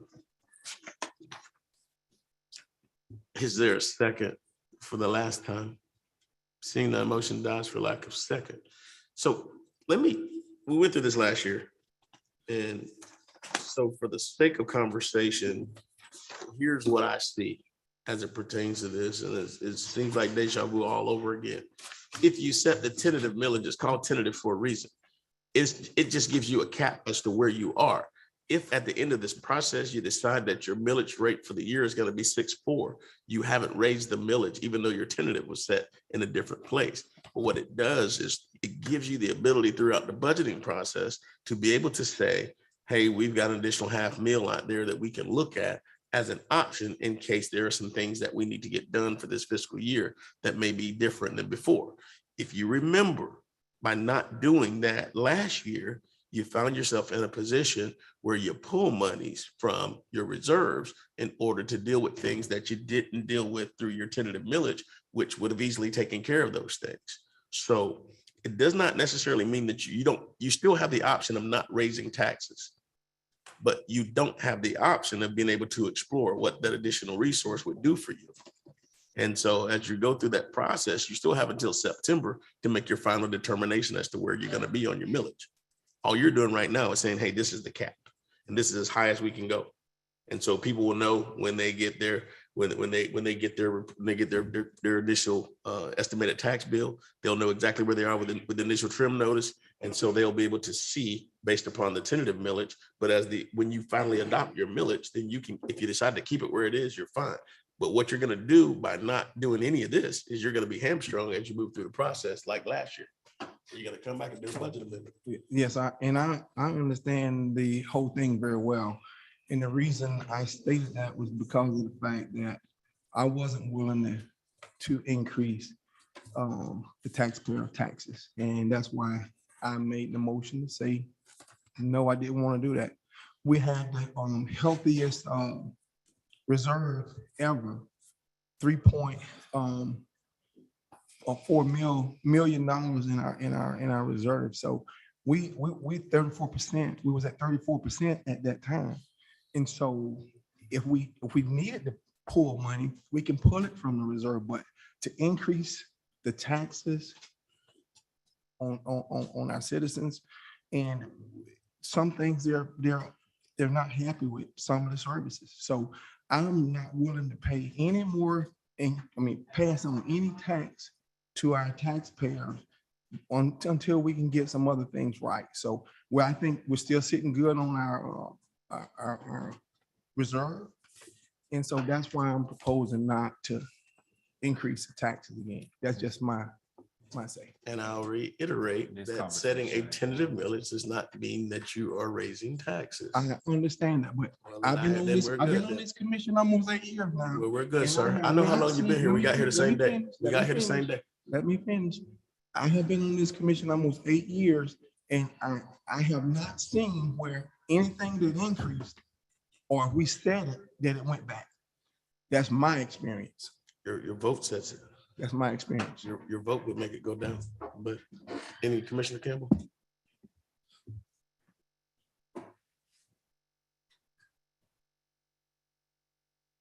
I'm just wondering. And just so you know, Mr. One Vote, I don't want to raise taxes as well, but I do want to see what the tentative millage would look like as we go through this. But go ahead, Commissioner Campbell. Again, I don't know how many different ways this can be stated. And again, deja vu, because we had the same conversation last year. And our fellow commissioner to my left, Commissioner Jones, we just had the same conversation. So for sake of moving forward or trying to move forward, I'm going to put my motion back on the table in hopes of the conversation that has transpired in the last few minutes will allow us to move forward in some kind of capacity. Again, this is not anything that we are going to have to say this is permanent. We have options. I mean, nobody wants to raise taxes. However, we want to see what options we do have with regards to presenting full numbers and things to our citizens. So again, I will put my motion back on the table to move forward with the tentative mill rate for the 2022-23 budget year for the 6.9 mills proposed. There's a motion on the floor. Is there a second?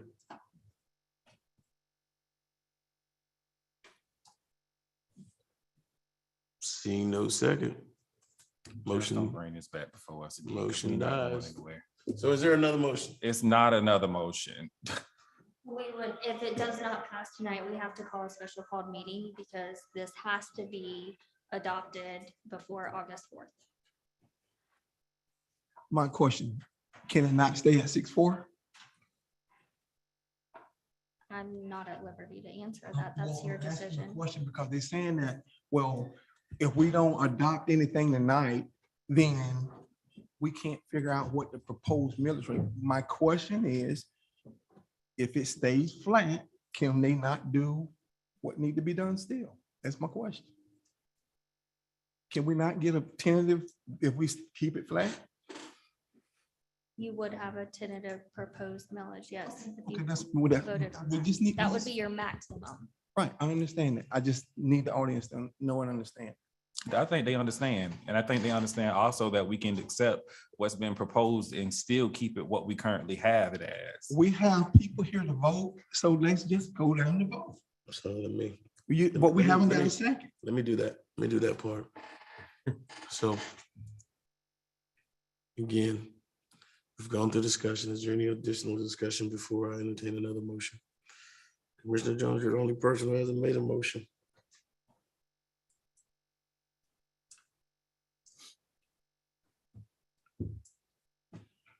Well, I guess the smart thing to do is to meet the commissioner in the middle of the road. So I guess I put a motion out there to tentatively put the millage at 6.7. Tentatively, and then we could work from there. We're not raising it to the 6.9, but we still have some working room. We're not gonna go past 6.7. Second. So motion on the floor in a second. Is there any further discussion on the motion? All in favor, say aye. Nay, I'll get to that in a second. nay. All opposed, there's one nay. So the motion carries 3-1. So moving forward.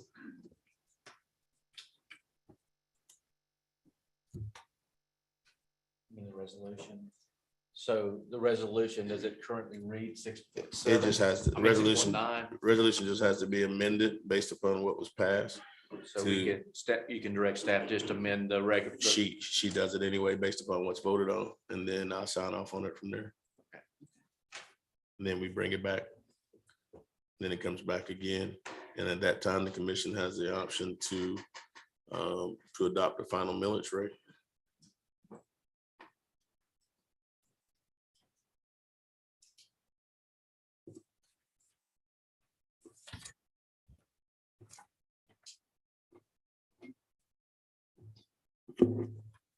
Next up, is ordinance 22-05, closing, vacating, and abandoning only the right of way element of the portion of the South Loop Road, location between Larson Boulevard and the eastern property line. Second reading. Thank you, Mr. Mayor. Ordinance 2022-05, an ordinance of the city of Palatka, Florida, closing, vacating, abandoning only the right-of-way element of that portion of South Loop Road located between West Lawson Boulevard and the eastern property line of parcel 04102640001010 within the city of Palatka, Florida, as described herein and shown pictorially on Exhibit A, retaining the utilities elements of the easement, providing for an effective date, providing for scrivener's errors.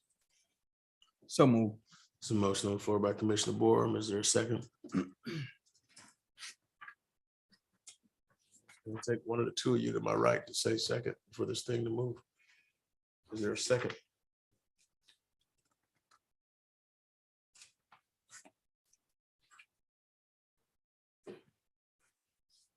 Is there a second? Second. Motion on the floor is second. I'll put forward for public hearing. Anyone here for public hearing? Seeing no one, we'll close public hearing. Is there any further discussion on this motion? All in favor, say aye. Aye. Opposed? Motion carries unanimously. Next up is ordinance 22-06, creating minimum living area requirements for residential structures in each zoning district and creating an Appendix C, a summary of the development standards. First reading.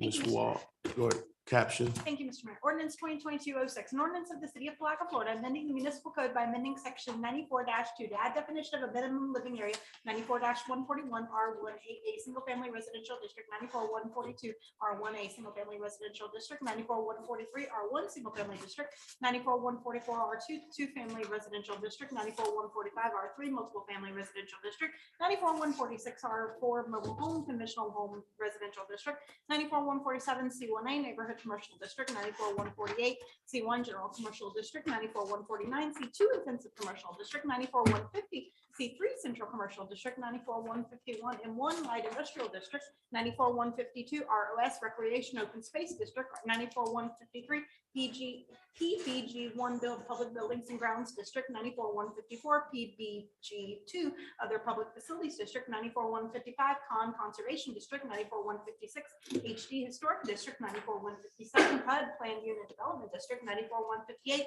AP1 airport zoning district, 94-159 AP2 airport related zoning district, 94-160 OR open rural zoning district, 94-161 DR downtown riverfront district, 94-162 DB downtown business district, 94-163 planned industrial development district, PID, 94-233 development standards PUD, to add minimum living area requirements to residential structures and remote dimensional requirements for building footers, creating Appendix C chart of development centers, providing for conflict, providing for effectivity, providing for severability, and providing for the correction of scrivener's errors. So moved. There's a motion on the floor. Is there a second? Second. Motion on the floor in a second. Ms. Walsh.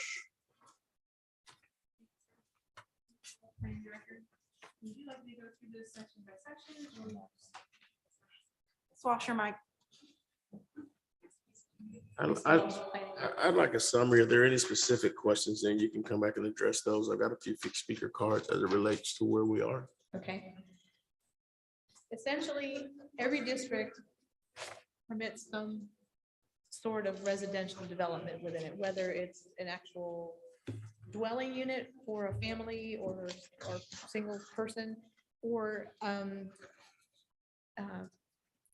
something like a caretaker's unit for like an industrial development where you might want someone to stay overnight for security purposes. To that end, I looked at several different codes for different cities, counties. Orange County had one of the better organized codes, which I was relieved to see because this was pretty intense. So we put in minimum living area numbers with a minimum of 500 square feet in all of the districts. And a max, or not a maximum, but a minimum of 850 square feet for a mobile home and a minimum of 1,200 square feet for a single family residence. There are numbers that can obviously change at your direction. But I would recommend a minimum of 500 square feet in all the districts. So we're not allowing mobile homes to my understanding. So We only permit mobile homes in R4. Remind me what R4 is? Part of Viking Estates, Viking Manor Estates is R4. It's a We're mobile not home, it's specifically a mobile permits home mobile district. Right, so we're not creating any more R4. No, sir, we are not I just want to make sure. yet. Yeah. there won't be, yeah. 500 square foot is the minimum? Yes, sir. Sonny, can you pull up any of the photographs, please? Is that 500 square foot? That's the question I was gonna ask you about that one right there. That's in the Veterans Village. That's in the Veterans Village. We went out and took these photographs. Miss Sunshine is there for scale. Is that, So that you get an idea of how big the place is. Is that 500 square foot? That is 512 square feet. And 512 square feet. so you're one bedroom, or is that a open space living? I Bed? don't know how I can many tell you, bedrooms. One it's bedroom? one bed. Well, One the bedroom. residents actually here. Yes. But I'm sorry, but you're actually, the developers in the back. All right, I'm so sorry. one bedroom. And one bedroom, like, pardon me if it sounds silly, but one bedroom, like with a door? Or is it like a studio? That's the one we toured. Yeah, because, yeah. That's Freddie's. Freddie. Yes. Yeah, I know about that. I tried to get them to come tonight, but they were a little shy about it. So what's your question, Commissioner? To no offense to the property owner or anything, but that's equivalent of a shed, large shed. And I know you probably feel a little different, but I would think the minimum of housing that we're putting in, is that considered a tiny house? Is what you're considering a tiny house? I don't really know what the official definition of a tiny house is, to be honest. I'll have Ma'am, you. if you're gonna continue to speak, I think you fill out a speaker's card anyway. I'll have you come up in a second. Ms. Walsh? Tiny houses are typically a structure that is less than 400 square feet.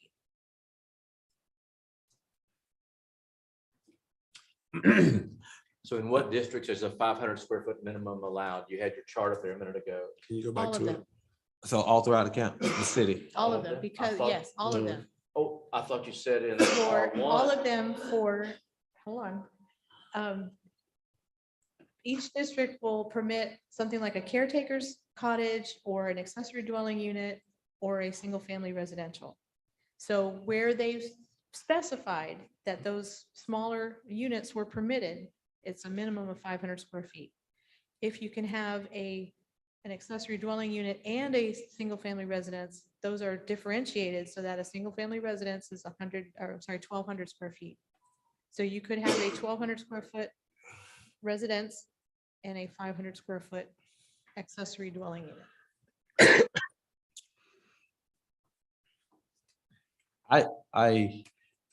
But you cannot have, it's in R1, you cannot have just a 500 square foot residence. Does that make sense? So essentially, you could have a house and a shed with someone's living inside the shed. Is that what you're saying? That's, They couldn't, a dwelling unit has specific criteria to meet a dwelling unit definition. It has to have a kitchen, bathroom, bedroom. Right, so it really couldn't be a shed. you could put those in the shed. But anyway. So in an R1 district, if there is no accessory structure, and I assume, there are limitations as to when you could have a second structure in R1. There are Correct. limitations. Correct, You can't just automatically plop a second home in any R1. correct. So in R1, which allows only one home, then the minimum size of that home has to be 1,200 square feet under this code proposition. Correct. In some districts that allow caretaker residence or duplex. then 500 square foot would be the minimum for the home in those districts. Correct.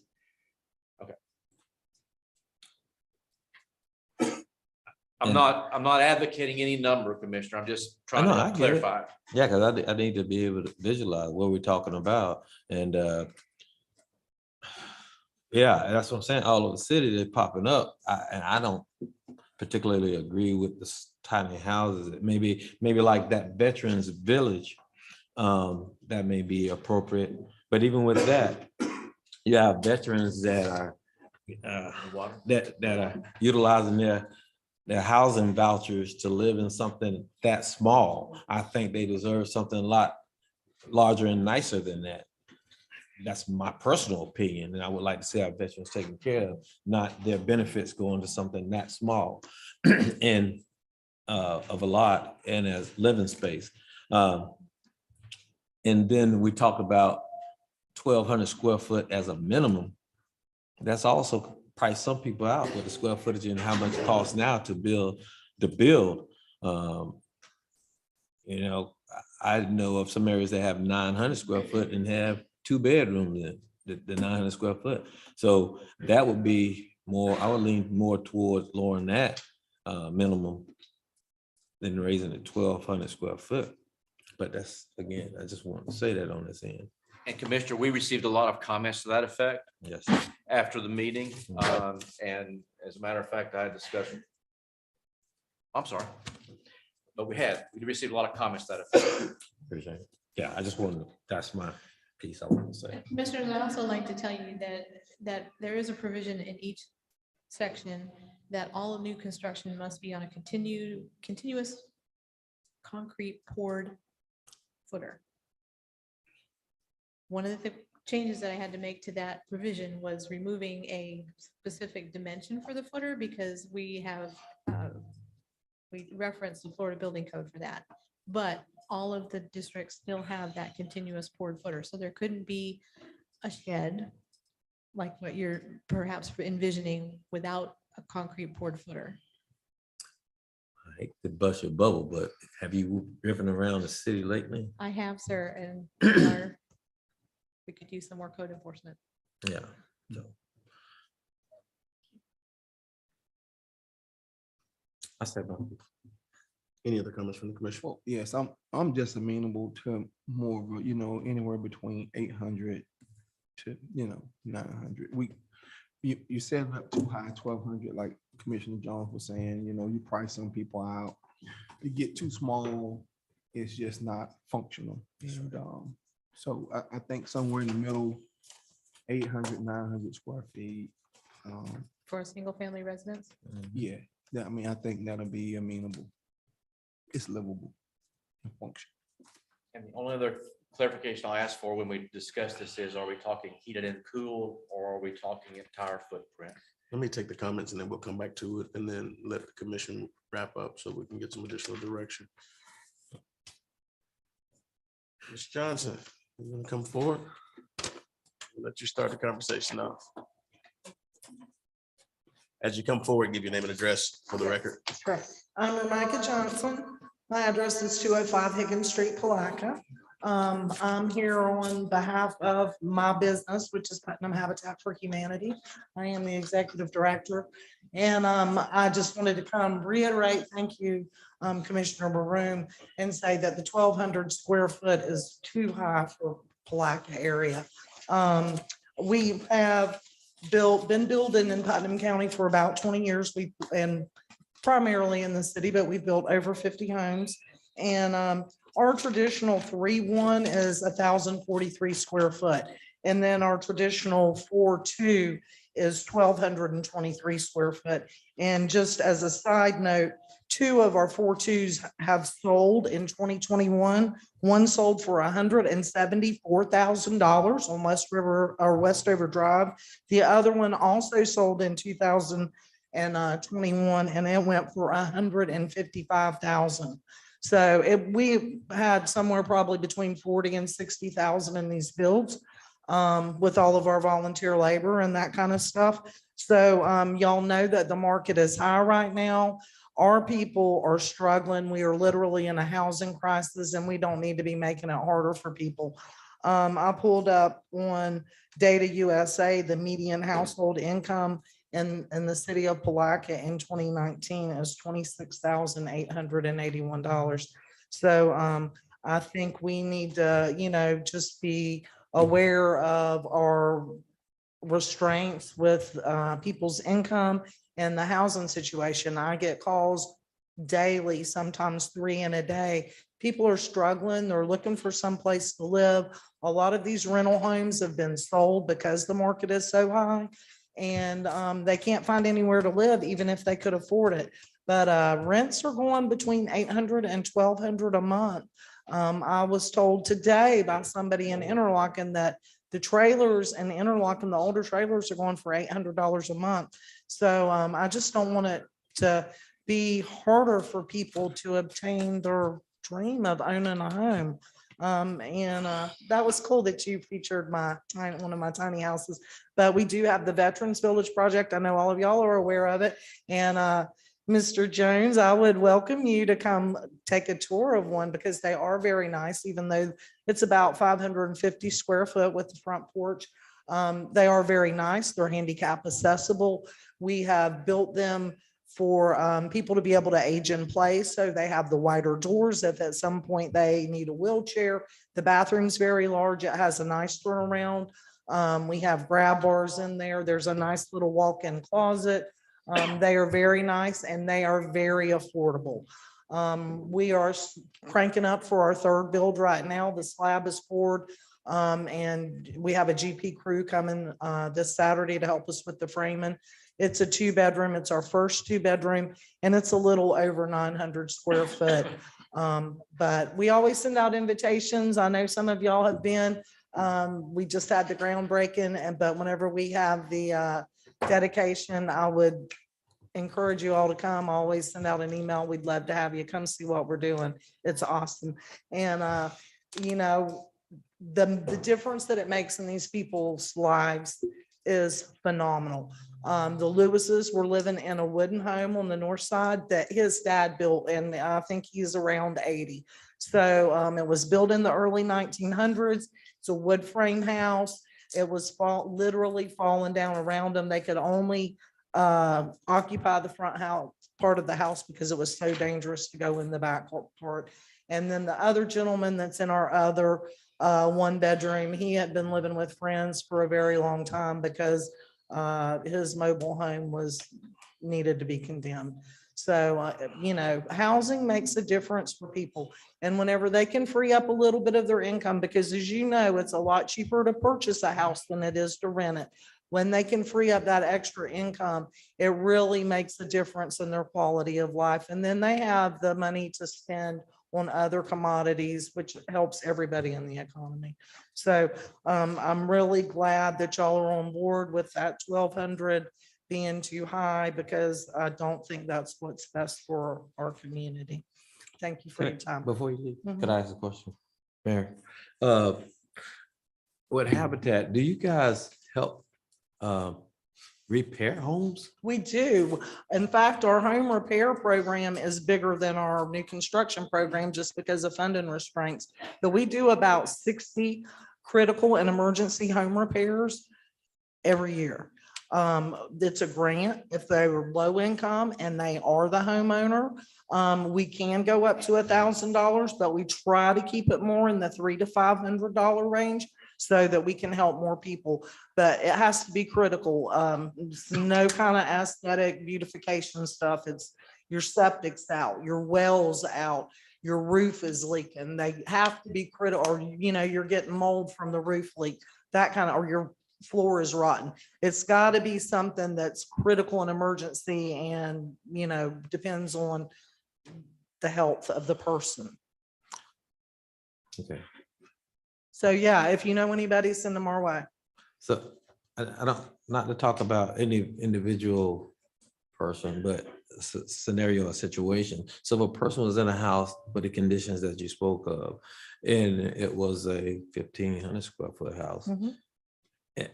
you guys would rather move them into a 500 square foot house versus help them repair? No, not at all. But No, so you that's get, two totally different programs, not at all. right, No, but- we would want to assist them with repairing their house that they've lived in. But if they're living in something that needs to be demolished, then yes, we would try to get them in a house. But right now, all we're doing is the Veterans Village until that's done. So if they're a veteran, you know, we still have 2 spots available, but I have about 4 people that have already applied for that. So, you know, traditional homes are kind of on hold till I get done with the Veterans Village. What are the rents on those? It's not a rent, it's a ownership. mortgage. It's a They're all mortgage. mortgages. On those tiny houses, they're running a little over $300 a month. That includes the principal payment, property taxes, insurance, and an annual termite inspection. And I would say, Mr. Lewis, I had the opportunity of visiting when we did the last groundbreaking, Mhm. he invited us to come in, and Oh, he good. really takes pride, and he say he would not change his living situation as of now for anything. He is very much satisfied with the living space, and it's him and his wife That's correct. that's there, and they have enough room to maneuver. And I was very much, to my surprise, when I walked in to see how it may look small on the outside, but it's definitely enough room for a senior, I mean, not just a senior citizen, but anyone to single person, sure. live comfortably. Sure. Well, thank you for saying that. I'm glad you got an opportunity to see the inside. I applaud your program as well, and I support it in I know a you have. area, but Mhm. to move next door to someone who had a recent bill, I just don't think that the property value will be affected, I'm quite sure. And, you know, if you put a lot of them in a specific area or neighborhoods, there would be some fallout. So we have to consider that. Well, you know, this is behind our existing community that's on Westover Drive and wraps around the corner of Cecile. That's where those two houses just sold last year for $150,000 and $170,000 range. So I don't think it's affected the value of the homes that are on the front. You had one sale for over two. Yeah, 200,000. 230. Yeah, so. Yeah, but I wholeheartedly support your program, what you have. And again, I have been out there putting in sweat labor, helping to build Mhm. that you had on Stillwell, as well as in the veterans area Mhm. early on. I haven't done anything recent yet, but I'd like to see some of your new stuff that you're building. I was pretty active in helping to Fantastic. put in sweat labor. Fantastic. Yeah, well, you know, we certainly appreciate that. I did want to tell you one other thing. One of my counterparts in St. Augustine said in St. Augustine, they are building 2-bedroom, 2-bath homes, 800 square foot. They're very lush granite countertops. They're going for 250,000 over there. Everything over there goes up. Yeah, but for 800 square foot. The only thing I think with the small tiny houses, when you get down into the 300, 400 or 500 square feet, is the fact that if you're going to do something like that, I think you need to be in your own community. Absolutely. Right. I don't disagree. Just random lots, because that's what happens with that. Again, those infills, it just doesn't fit. Right. So if you Yeah, had like I agree. subdivision, Mhm. Yes. Right. $312.50 a square foot. Yeah, but you're also talking about a community that has a medium home value of 500,000 as well. So that's the difference. Still, it's $300 a square foot. Yeah, that's it. So, All right. Thank you, Thank you. Ms. I know Thank you, I've Ms. had Johnson. a lot of time. Thank you. Appreciate it. Mr. Holly. Fred Holly.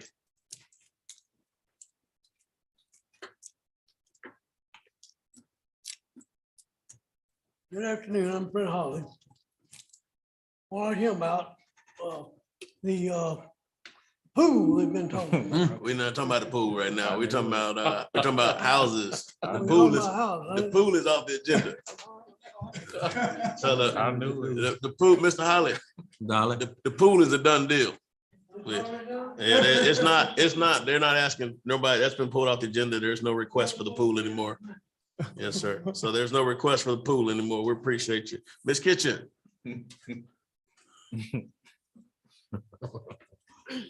Illegal Kitchens, 1027 South 12th Street, Palatka, Florida. And I sat through the entire planning board meeting on this minimum square footage. It was very interesting. I see no problem with having the minimum at 500 square feet, given that at the Veterans Way, they have got the 512 square foot homes. And as one of you said, I think it was Mr. Borum, talking about that in those community, if you have like a veterans community, like Veterans Way is, and they want this no larger than 500 square feet, then that's fine. So set the minimum of 500 square feet. What you don't want is a bunch of tiny houses coming in at 220 square feet in the South Historic District, the North Historic District, and all over Palatka, where you could have maybe 10 houses on one lot. You don't want that. And I think Mr. Borum said that it doesn't, these smaller houses don't go well in infill. And it will lower the property value. You get a 220 square foot house or a 500 square foot house, next to, let's use the bed and breakfast in the South Historic District. It's listed for over $1 million. You got a 500 square foot house beside that, it's not going to fly. So depending on where you put the 500 square foot house, it's going to bring down the value. And as far as 800 and 900 square feet go, holy moly, that's even worse. My previous boss, Larry Pritchett, his first house was 900 square feet, about half the size of this room, just about. It was very tiny. So I think 1,200 is very good. A lot of the houses being built now, if you drive around town, they're about 1,100 square feet. Look at the corner of Forest Park and St. John's Avenue. Look at a 14th and Hargrove. They are not 900 square foot houses. So I think the minimum of 1,200 square feet, you can always build larger, but 1,200 is a very good price. And Ms. Ramika Johnson just said their option number 2 is a 1,223 square foot house. So what is the problem? Go with the planning board recommendation of everything they said, minimum 500, maximum minimum 1,200, depending on the zoning. Zoning R1 AA, R1A, and R1, the minimum is 1,200 square feet. That covers areas like Mulholland Park, Forest Park, and it covers the North and South Historic District, just as a for instance. This is a no-brainer. You need to pass it. Thank you.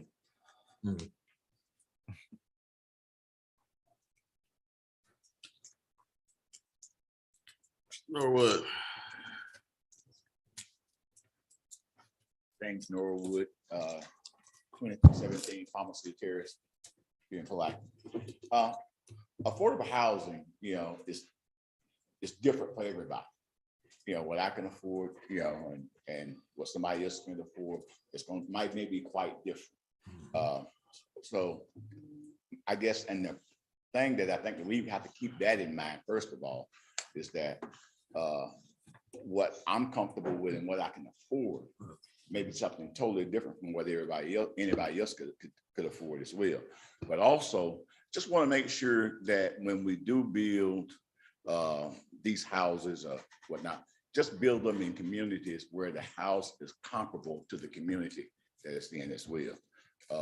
We don't want to, if a community has $500,000 houses, and I'm just repeating what Allegra just said, basically, we have a $500,000 house in it. We don't want to put a $100,000 house in that particular community.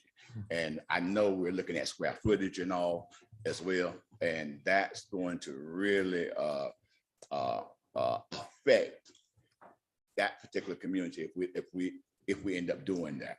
But I'm quite sure with the commission that we have that we don't have to worry about that happening. That's basically what I just said.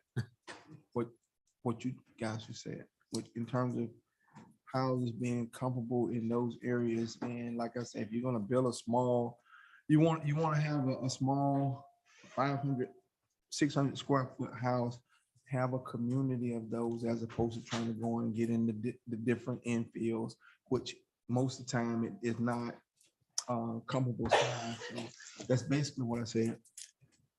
Sterling. May I ask a question, Mayor, for clarification? You can do it as Ms. Sterling comes forward. Go ahead. I just was asking if your ordinance has a definition of square foot. Is it heated and cooled, or is it total footprint? Because if it's not heated and cooled, then your porch, carport, all of that can be included in the minimum size of the house. Heated and cooled. There is a definition that we added in, heated and cooled. So thanks. Sterling. Hi, Deanna Sterling, 2051 Diana Drive, Palatka, Florida. I know I'm still wearing my work shirt, but it's my first week, so I'm not going to speak on behalf of my place of employment. But I do a lot of advocacy work, and everything that has been said, I'm so behind that we do have to consider that we have populations to serve in this area that absolutely this ordinance will not serve them. I know at least 4 or 5 domestic violence victims right now who are still living with their abusers purely because of the price of housing and keeping a roof over their children's head. I know that is an enormous problem right now. You would not even believe. But since they've spoken so well on that, I just want to bring in that, I'm sort of a younger person here, not to say anybody's old here, but I think you guys are missing out on some trends that are happening right now. Low carbon footprint housing, tiny housing isn't just big because it's affordable. I mean, that's wonderful, but have you seen the extravagant tiny houses they make? It's a living choice that supports minimalism. There's a lot of really trendy things going on right now, and it doesn't have to be just because it's cheap or affordable, even though there is room for that as well here. But I think there's enough room in zoning to choose a few neighborhoods to protect with a couple of these ordinances, and then really cultivate tiny house communities in other areas that it's more appropriate, because there's people who are just moving out of their parents' homes. There's people who are getting divorced. There are people who just choose to vacation more than they choose to pay a house payment. If you look in Japan, people live very differently than here, and they're happy. You know, so I think sometimes our American ways are so set. I mean, I get it. I mean, the first house I ever looked at, because it was only 500 square foot, the bank wouldn't finance us. So, I mean, I understand even just from the financing standpoint that there's reasonable limitations, but from the self-financing point of, I'm a young person who doesn't want to be in debt, you know, I would say consider lowering it to 400 square feet, because you can have a community designed just for that with an opulent 400 square feet, and I get to vacation to Paris. You know, that's my lifestyle. That's what I want to do. So besides serving the domestic violence victims, the homeless, the veterans, all these other people, you guys really have to consider that there's people moving in right now that I've talked to from Reno, from Idaho, from Oregon, from all over the West Coast, and they moved here and they're looking for those type of communities. One other thing I'll mention too is there are a lot of interesting fringe folk, is what I'll call them here in Putnam County. And when you put in limitations like this, you increase the chances that people are going to start living communally. And there's already a couple kind of strange places down in the south end of the county that I'm not going to say the word cult or anything like that, but Just they live very, like I said, I'm going to cover my words. They just live differently as well. And they don't pay taxes in the same manner that people who are willing to buy a tiny house, live in that community, would be participating in our community in the ways we would like them to. So I think if we give more opportunities to bring in the people that we want in Putnam County, we'll control the influx of, because people are moving here constantly. This is the cheapest land. And maybe if we use that land very wisely and get more human resources here, I think we'll see growth in the way that we want to see it here in Black and Putnam County. Thank you. Thank you. Is there anyone else? Seeing no one else at this time, we're going to go ahead and close public comment. And we're going to move into discussion from the commission. Any comments from the commission on this issue at this time? Commissioner Campbell?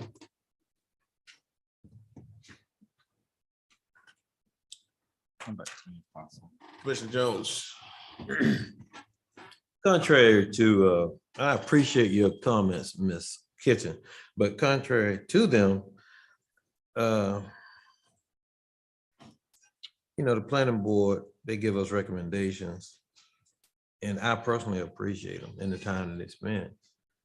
But that don't mean that necessarily I agree with what they recommend. And in this case, I don't. I agree with Commissioner Bourne on the size that we should consider, 800, 900 square foot, for the same reason the young lady just spoke of, that's affordability. Same reason former Commissioner Norwood spoke of. It's not a cookie cutter deal. And you got to think, there are some areas just for that. The young lady said they need to be a community. And that's where that would be. So we was on a community, and I'm all for that. But next door, it's just like anywhere else. When someone builds, not in my community, you're going to get people that it's going to affect directly, and people are not going to want that. If we go put them down 13th Street, South 13th Street and High Street, would you like that next door to you, Ms. Kitchen? So those are the things that have to be considered. And I think that this board have done that and trying to do our due diligence and speak of ways to say, are they affordable? Are they needed? And where are they needed? The Veterans Village, that's a great program, and we all have said that. But I think those things have to be considered as we're talking about the square footage. For me, I think I said it more than once, 800, 900 square foot minimum and not 1,200 square foot. And the tiny house or the 500 square foot need to be in a designated area as the veteran village. Nah, that's me. That's how I feel about it. Thank you, Mayor, for that time. Commissioner Boyle. Well, that's the same way I feel as what Commissioner Jones just mentioned in terms of what I think would be fair and adequate. And again, like you said, the 500, 600 square feet need to be in a tiny house community per se. So however we can craft that to fit so that everybody can have affordable housing. That's where I'm at with that piece of it. And affordable housing is not affordable until somebody has the single income that help make that house affordable. Not when you're working 2 and 3 jobs to try to afford something that's $300 a square foot as opposed to $70 a square foot. I just have a question because I believe that this matter came before the commission, or it came as a result of a conversation in an area that we spoke about. How will we determine what's a tiny house or a tiny community? How would that be determined? Because again, if it's a plotted of area that is solely dedicated, and it may be in an area that's plumb drop dead in the middle of a neighborhood, but the houses within that area are tiny, like how will we determine that? I have a suggestion or for thought for consideration at least. Of course, right now, the 500 square foot houses would not be in an R1 as a standalone, wouldn't be an R1A, wouldn't be in the third category, it would not be in. Wouldn't go, it'd go R1 AA, R1A, and R1 would all be 1,200. Correct, as it stands right now. But if, and I heard the sentiment of dropping that 1,200 down, I understand that. But if you wanted to create an area where the only residence on the lot was 500, 600, whatever, you could do it by adding that characteristic as allowable uses in your PUD district. Follow what I'm saying? So it could be that you could, in your PUD, your plan unit development district, you could require, or you could allow, you could state that houses of whatever size you decide, 500, 600, whatever size, are allowable in a plan unit development. Then that has to go through the plan unit development process, which, you know, would allow you to, it would assure that you're creating more or less at least a development of some size and not just an individual home stuck here or there. Right. Just as a thought, Commissioner. Any further comments, Commissioner Campbell? So my thought is this. I think when people talk affordable housing, it's typically the most abused conversation that you can have, because we always say affordable housing. We never talk about workforce housing. We never talk about all the other aspects that go along with the housing as a whole. And depending on what community you're in, the term affordable becomes adjusted based upon whatever AMI is.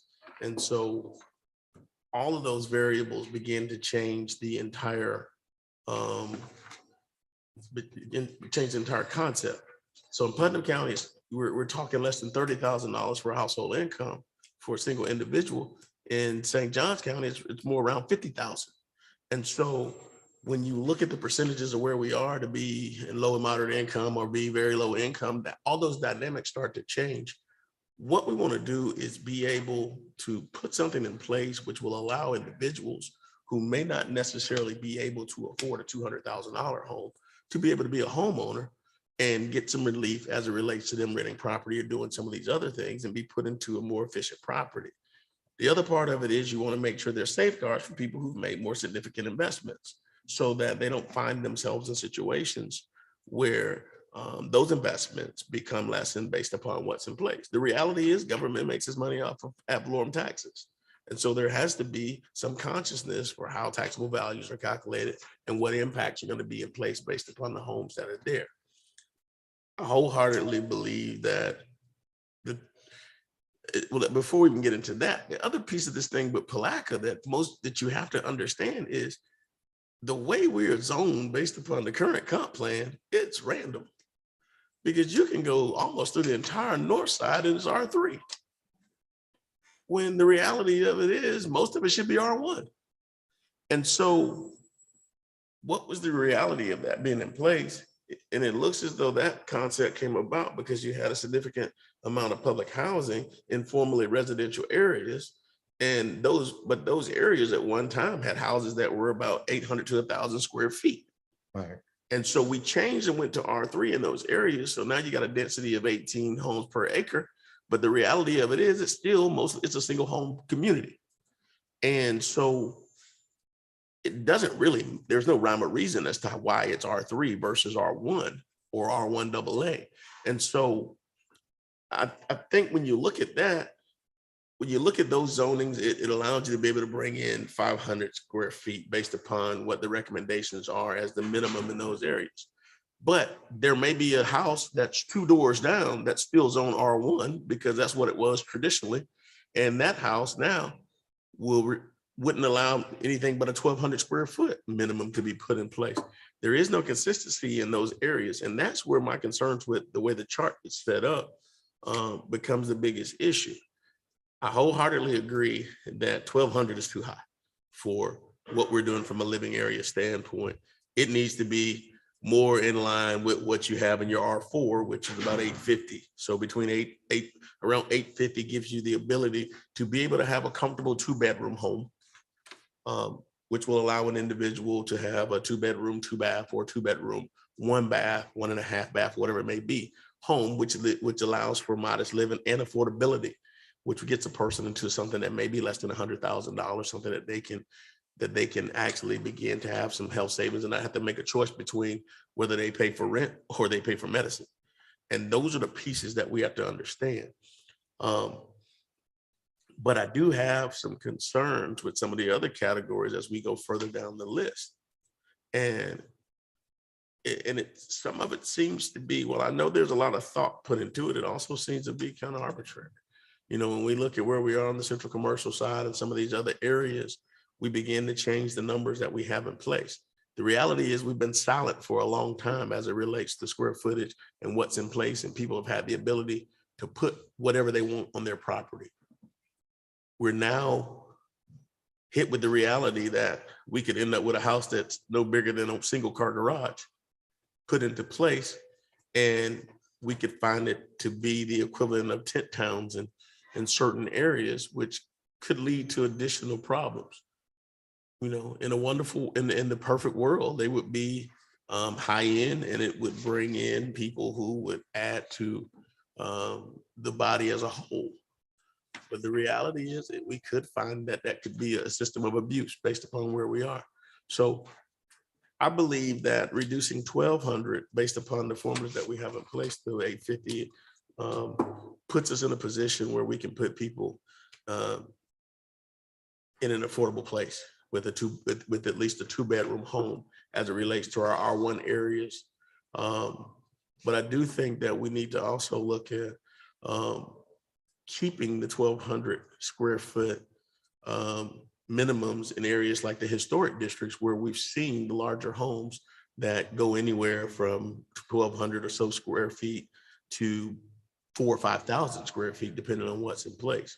And so I think that when you look at those areas, then we want to make sure that we leave the higher number in place because we know that the values are going to be significantly higher in those areas, just no differently than downtown business.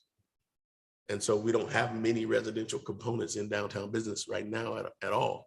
And so I leaving 1,200 in those areas makes sense to me. Any other comments based upon what you've heard so far from the commission?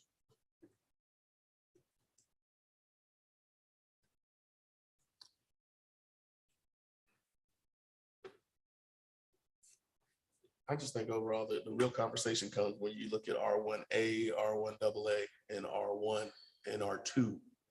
R3 already gives you a minimum of 500, which, you know, in itself creates opportunities to do some stuff. If you look at areas like 10th and Bronson, those were small replacement homes that FHA put in place many, many years ago. And many of those homes were considered to be 1.5 bedroom homes. But they were, for the seniors that were living there, they were affordable and they were nice for what needed to be in place, and they fit the neighborhood. And I think those are the opportunities that exist. There were a lot of those 3-bedroom, 1-bath, 1,000 square foot homes that came into play, and 900 square foot houses that came into play. But the minimum we saw was about 600 square feet on one of those replacement homes. 600 to 700. But I think 850 gives a comfortable compromise. It puts us where we need to be, and we can go from there. At this time, we've kind of discussed it. Are there any additional comments from staff as it relates to this matter before we go back to the commission?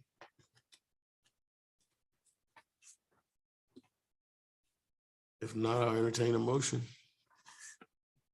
I'll make a motion that we move forward with the 850 square foot minimum for those houses and continue to keep what's in place with the 500 in those areas and the 1,200 in the other areas as we discussed. So you're saying R1A starting from the top of the list, R1A down to R2, or R1AA down to R2, making those 850 as the minimum? Yes, making those 850 and in keeping the 500s and the 500 as well as the 1,200 in the specific areas that we mentioned. And so the 1,200 you've got, just so that I'm clear, in the central commercial, leaving that chart the same way it is, that recommend central commercial, other public facilities, conservation, historic, airport related, downtown riverfront and downtown business, leaving those at 1,200.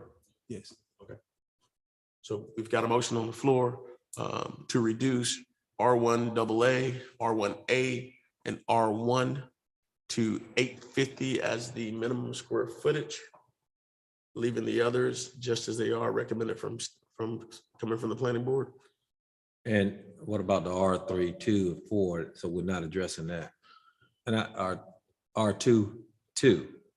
I think The 2-family residential, the minimum is 500 still there. that was the R4 one, the R4 500. No, if you look at it, look up top. Mobile home is 850.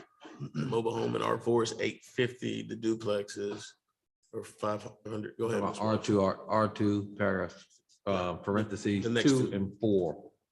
2 and 2, I'm sorry. It's a 2-family residential. Duplex, Okay. especially duplex and multifamily. Duplexes, 500. Is that what it is currently? We have no minimum. There is no currently. standard. It's solid.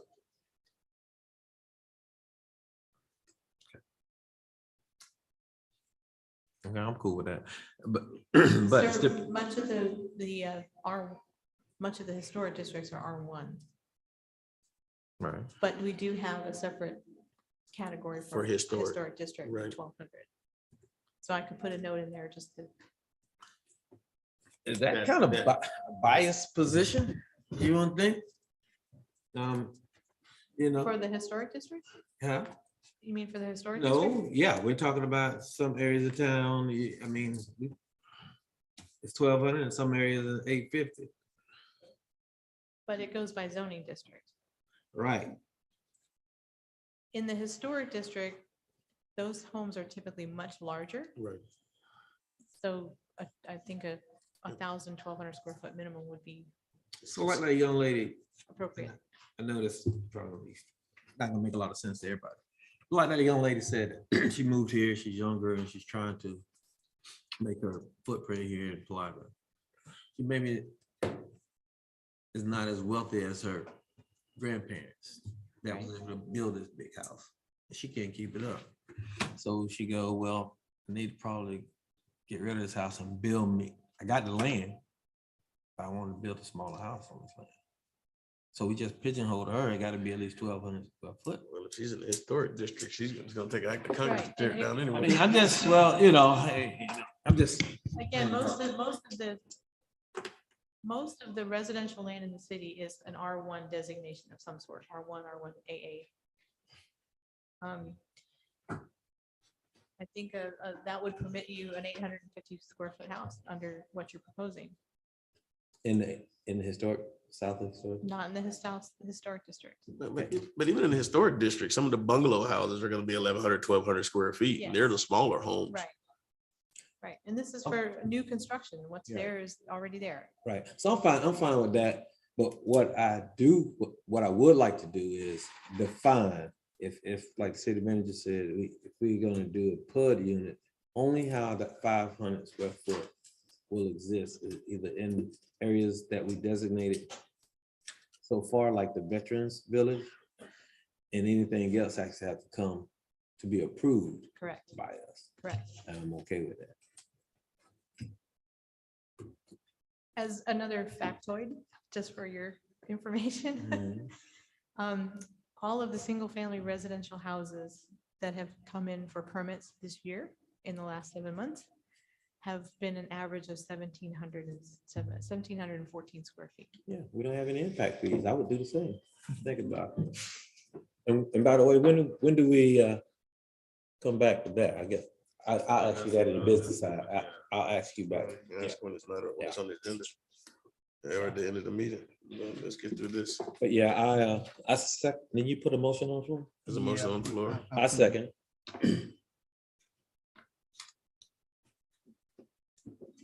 Point of clarity with the motion, is it 1,200 feet? I didn't hear anything about the historic district in the motion, so we're leaving the motion Only as thing that's is. changing is. No, he had it in there. So what the motion was, Commissioner Borham's motion was for R1 AA, R1A, and R1 to be reduced to a minimum of 850. And the remaining categories will stay consistent as to where they are. Right. Based upon the recommendations. And there was a second by Commissioner Jones. There was conversation as to whether there would be, there was, well, Commissioner Jones indicated that he had a desire to have some restriction as related to PUD language in place as well. That has not been anything deemed friendly by Commissioner Borham. I second that. So Commissioner Borham has amended his motion to include the addition of language for PUD. Is that going to be clear enough for staff's direction? Yes, sir. Okay, so that's a part of the motion. Commissioner Jones, is that okay with your second? So we have that in place as well. Is there any additional conversation as it relates to this motion from the commission at this time? Speak now. Seeing none, we'll call the question. All in favor, say aye. Aye. Opposed? Motion carries unanimously. Okay.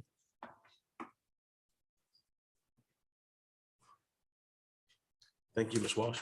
You might want to just carry Ms. Walsh to the next item.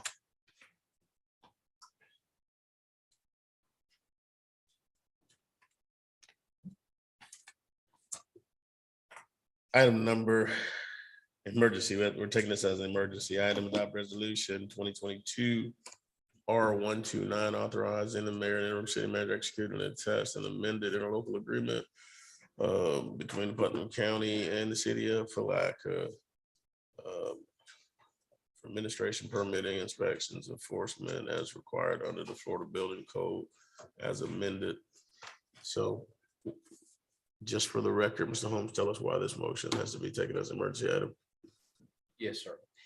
Mayor, we recently received correspondence from the state essentially requiring certain action by actually every city in the county as well as the county in order for us to preserve our eligibility for flood insurance. And they imposed a deadline of July 27th today. The requirements that they imposed were impossible for us to meet on our own independently. We received the letter at the first of this month. I'll enter, Be the 27th. they get a motion to take this item as an emergency item. I make the motion. Second. There's a motion for the second. All in favor, say aye. Aye. Opposed, motion carries based on time of essence. So if what is, go ahead, Ms. Walsh, but essentially what this is the county stepped up and actually prepared an interlocal agreement whereby they perform certain services that satisfy the state as to each of the localities, the municipalities, so that we would continue to qualify for flood insurance. It doesn't impose any additional cost on us. It basically is them doing the same thing that they've already been doing, but formalizes it. If you want to add to that. No need to, sir. So we're basically doing housekeeping, memorializing the existing agreements with no additional cost. Any questions from the commission as it relates to the information that you have before you? You should have had an opportunity to review the document that you have there. Any questions from anyone? Commissioner Borum? No question. Commissioner Jones? No. Commissioner Campbell? None. Seeing none, I entertain a motion at this time. Motion to She has approve. to read the caption. Resolution 2022 Article 29, a resolution of the City of Palatka, Florida, authorizing the adoption and execution of an interlocal agreement with Putnam County, Florida Board of County Commissioners concerning services regarding building permit administration, permitting, inspections, and enforcement as required under the Florida Building Code as amended and providing for scrivener's errors. So move. Second. There's a motion on the floor in a second. Is there now open the floor for public hearings? Or anyone here for public hearing? Seeing no one, will close public hearing. Is there any further discussion on the motion? All in favor, say aye. Aye. Opposed, motion carries unanimously. Thank you. Next up, city manager and administrative reports. Thank you, Mayor. I'll mention a couple of things as quickly as I can. First, in response to your question, Commissioner Jones, I did direct an email to all of the commissioners this afternoon, but it was this afternoon, so you may not have seen it. But it is an explanation as to where we stand with the impact fee study that you had asked about very briefly. It is ongoing with the consultants that we retained. They have requested certain information to summarize. Ms. Walsh has directed the request for information to the relevant departments. Our impact fee moratorium is scheduled to expire on August 31, 2022. The consultant will not be finished by August 31, 2022. So we will be bringing back at your August 25 meeting, I think it is, a request to extend it for a period of time. We expect that the study under the contract that we signed with the consultant should be done prior to April. Do we have any better date than that? Is April about the best date I can give right now? So by April, and then we'd be prepared with a study that you could base impact fees upon. Okay, if you have any question about that, I'll answer, but that's essentially where we are right now. I do have a question. Okay, sir. So that was last year. How long that was 8 months ago? How long? May, was it? Was it kicked off May of 2022? Go ahead. Yeah, so I mean, didn't they know we had a deadline to reach? Yes. So why aren't we meeting the deadline? Because we got to make a decision on this. The kickoff was in May. Pardon me, the first kickoff meeting was in May by the consultant. They have made significant progress since then. I would have to say that it very well could have been a staff underestimation of the amount of time it would take to get it done. We underestimate, that's twice in a row. I'm not laughing.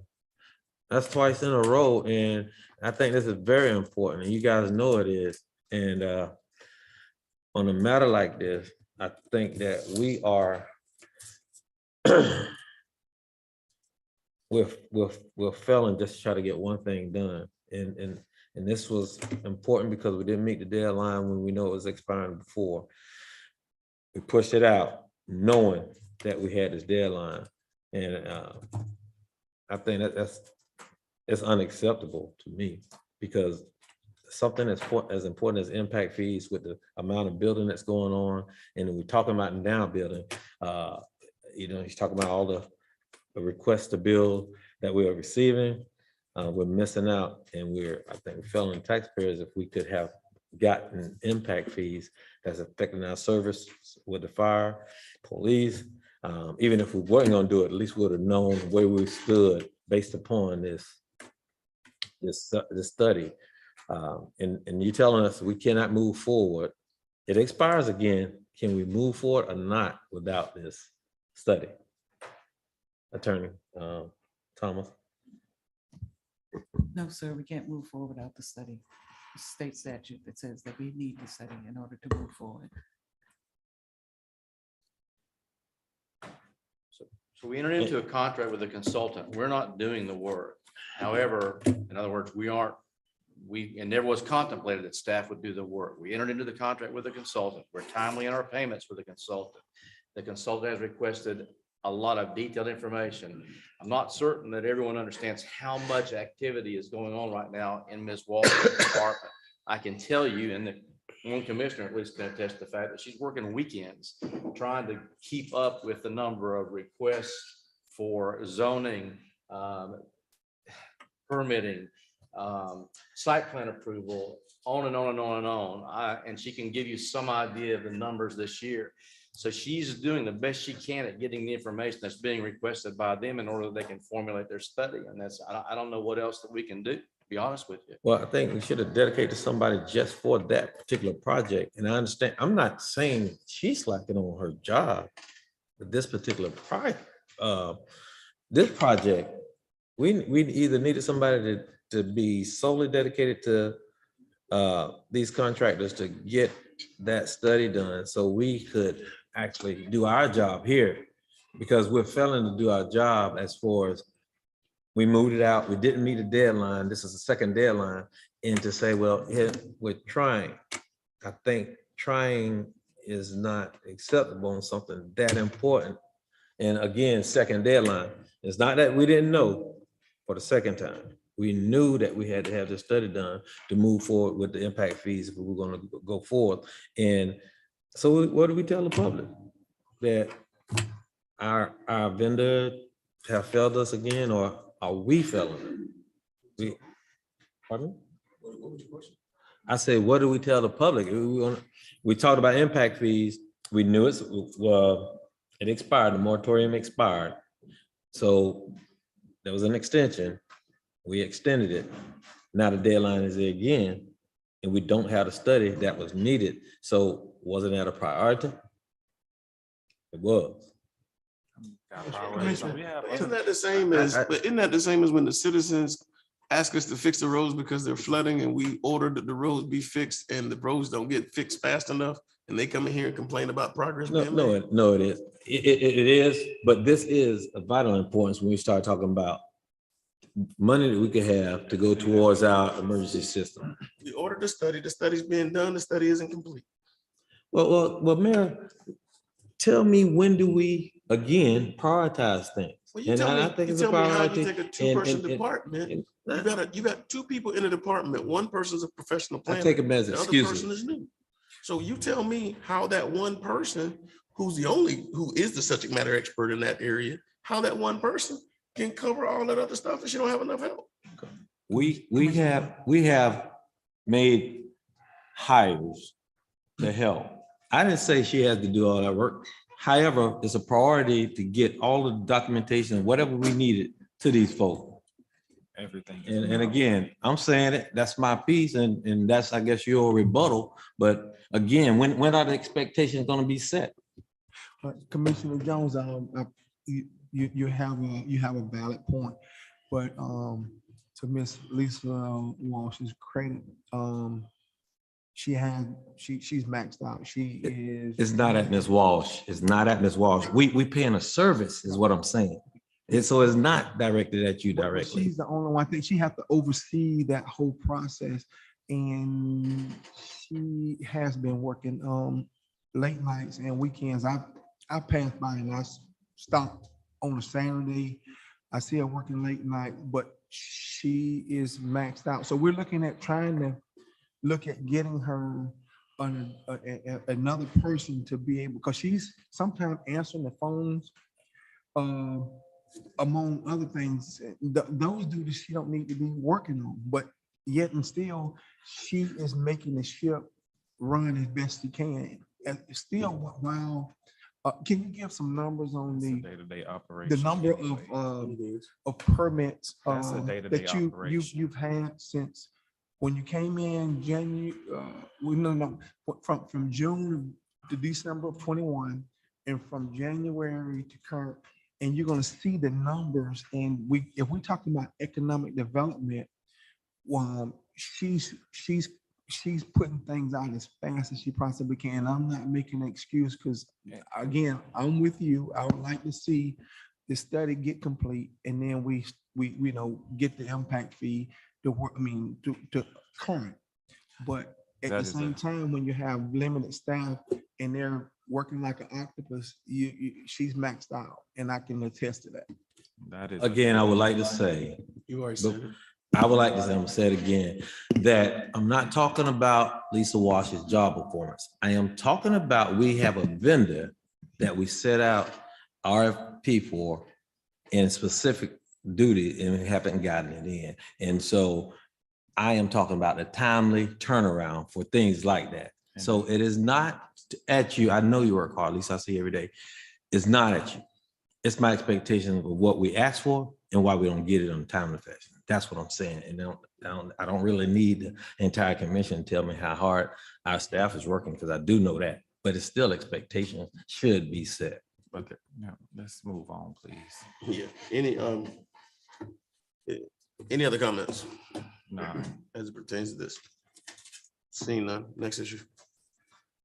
Next issue is, wanted to give you a brief update on Booker Park and Jenkins Gym, where those projects stand. Miss, would take care of that for me if you would. Quickly. Sonny, if you have the chart, you can bring it up, otherwise I can just talk to it. So Marcia Gano, project manager, delighted to be here. On Booker Park, delighted to share with Mr. Jones. I have a picture. For that number of times. Anyway, go to the other one first.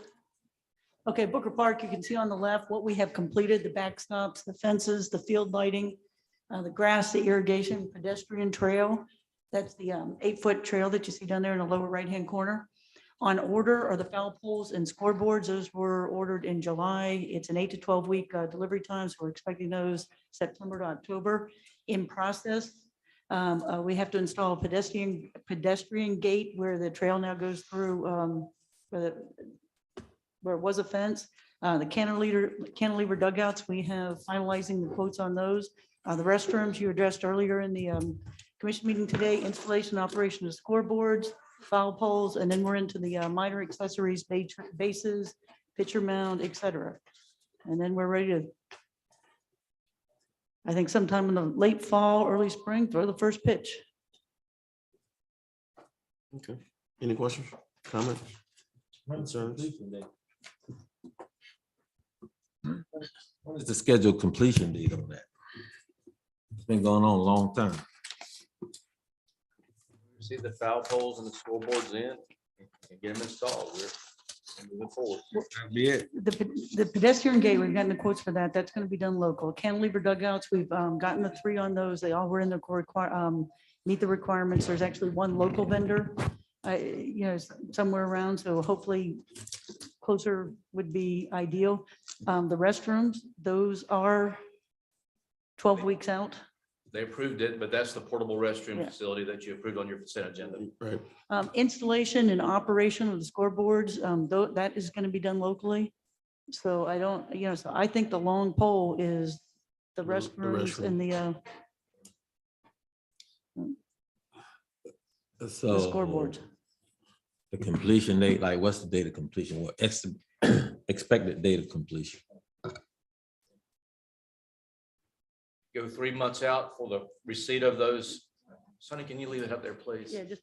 October, November. If you leave if you have the, if you look at the 8 to 12 weeks on the foul poles and scoreboards and when they get installed, I would say that, you know, depending upon installation and when the restrooms come in, which I think we're looking 3 or 4 months on that, as far as Yep. receipt of that restroom, that modular restroom, that portable, you know, so you're looking somewhere in that time frame of December, maybe January, I would assume. I think December, January. So it was a 2020 project, it'd be 2023. Okay, let's move. Go to the next, if you would, Sonny, the Jenkins. So Jenkins Middle School. So what you see in green on the left-hand side, that's the grant authorized scope of work. Those are all the things that have been itemized in the grant and that the grant money can be paid for, or can be used to pay for it. I don't think there's any surprises there. I think you guys have seen this list before. We want to be cognizant and aware that the project is much bigger. You see the things on the right-hand side. Create the gateway, showcase of urban renewal, the historic interpretive kiosk, images we talked about on the fence coverings, awnings, hallway, you know, a way to celebrate there and focus on local history, capture some of that, display artifacts, you know, representing the rich history. So there's a lot there. It's not just, we're not looking at the project as just the grant authorized portion of it, but what broader brings this home and what the expectations are. In the box in the middle, you can see that the grant funds, 690, match funds, 190. Those have been authorized. 120,000 of that is to Becerro for the CE&I, the engineering observation and architectural effort. So, but important to note, so the total funds there, 888,000. So this was estimated at the time whenever Mandy did the grant that she put that in. Estimates are coming in higher than what we did. So I would say the final road to completion is somewhere between the 880 that we previously estimated. And then we're seeing scope growth up to 924. So as soon as we get the grant agreement, which is targeted right now at the end of August, we get that, then we go to work on the firm quotes and bids and start going through that grant authorized statement of work and getting firm numbers for it. Any questions or comments? We do not have the grant agreement. We cannot move forward until we have the grant agreement. We don't control that. That's coming from the state. So we're anticipating it end of August.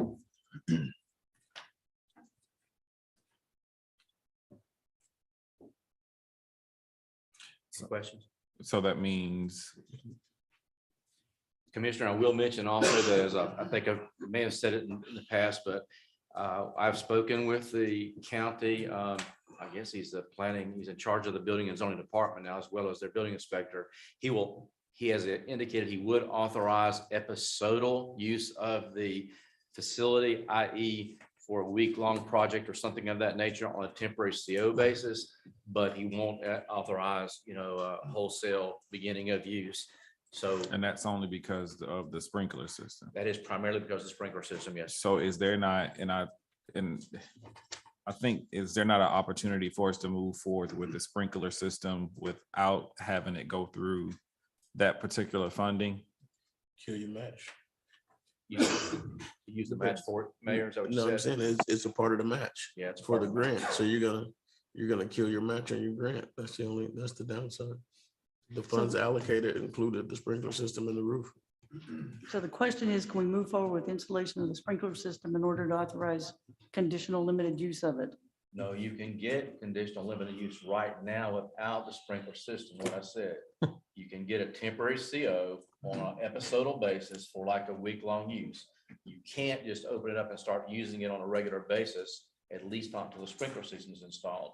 And the question that the mayor asked, or Commissioner Campbell asked, was, can, for instance, we use our money, the 190, to just take that piece of the project? I have to be honest with you, I don't know if we can take that one piece of the project and fund it entirely with the money and count that as the grant. I just don't know. Maybe it's worth a call to say, hey, if we go, can we at least get authorization to proceed with that so that we can start using the facility? Because it makes it dormant for. I just think that Tallahassee. And I just think the building has been sitting entirely too long. And if there's something that we can do to push it along so that we can get life in there. Of course, we know what has been transpiring there a few times, but I think that'll help avoid showing that there is an active use of the building and it's not just sitting dormant. We'll make a call this week, or if not tomorrow, then or first of next week. Yeah, I think the other part was, the idea was, if we're gonna do the new roof, to do the new roof and the sprinkler system all at the same time, so you're not double working. So it becomes more efficient. So, Excellent question. Any other questions or comments? Good, thank you. Have we done anything in terms of the inspection, the other inspection, or whatever it need to be? that's the stuff for Pastor. Okay. At 190. The next item on my list was the rural infrastructure grant application. Ms. Tucker, are you available? Yes, sir, I am. Thank So- you. So You explain, if you would, what the direction is that you need from the commission, please. certainly, so the cycle for the Rural Infrastructure Fund grant has opened.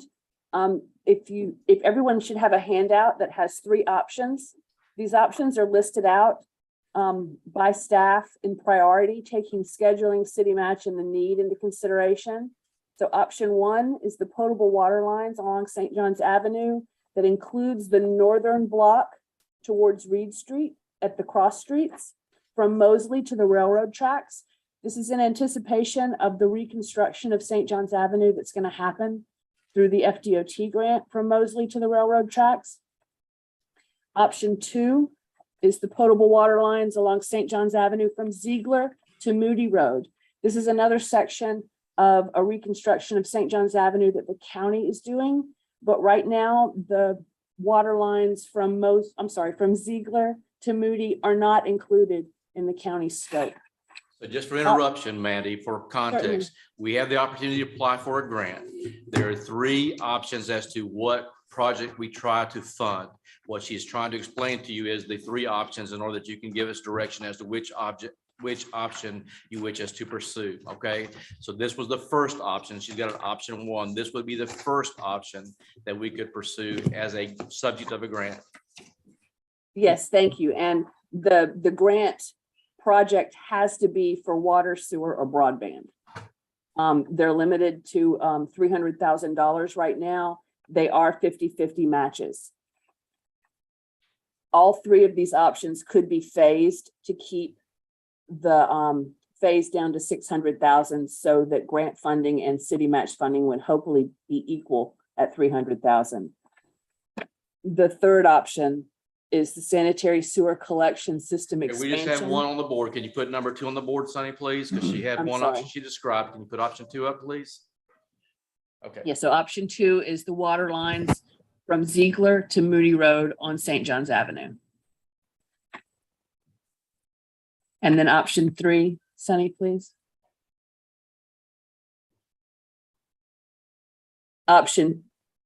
It's the next page. On the back of the next page. There isn't a next page on this, Mandy. Oh, sorry, it must not have scanned correctly and I apologize. So in your handouts, We got the handouts. option 3 is a sanitary sewer expansion. And it picks up the sanitary sewer on West Larson Boulevard at PRC Way and then curves around to County Road 309C. It also includes the easement that goes down into the current subdivision directly south of West Larson there and parallel to 309C, and then it curves in and also touches 309C. It goes back to the conversational impact fees. Yes. So would you please advise Mandy as to what your time frame is for reference? yes, for reference, the application deadline is August 31st. We will be bringing back the application on the option that you direct us to tonight for a resolution supporting that application at the next commission meeting on the 25th of August.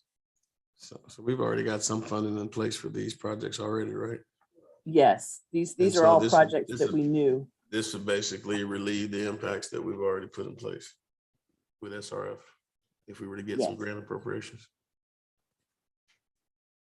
Did you hear the question, Mandy? He said this would relieve some of the funding that you'd already put in place through SRF. If we got one of these grants, it would, Yes, that is correct, sir. It would. What's the pleasure of the commission? I think my opinion is 3 is a no-go. I think 3 is a no-go. And 3 is a no-go. everybody on the same page with that? Both the option 1 and 2 is viable. I would go with 1. I mean, that would help with what they currently got going in that area. Right now, we're gonna still have something going on St. John's. I think they got another leg already going from Mosley. say, please put option 1 back up there. I think they're We going don't from need to see the Mosley. pictures. I think they're starting on that leg now, Mosley to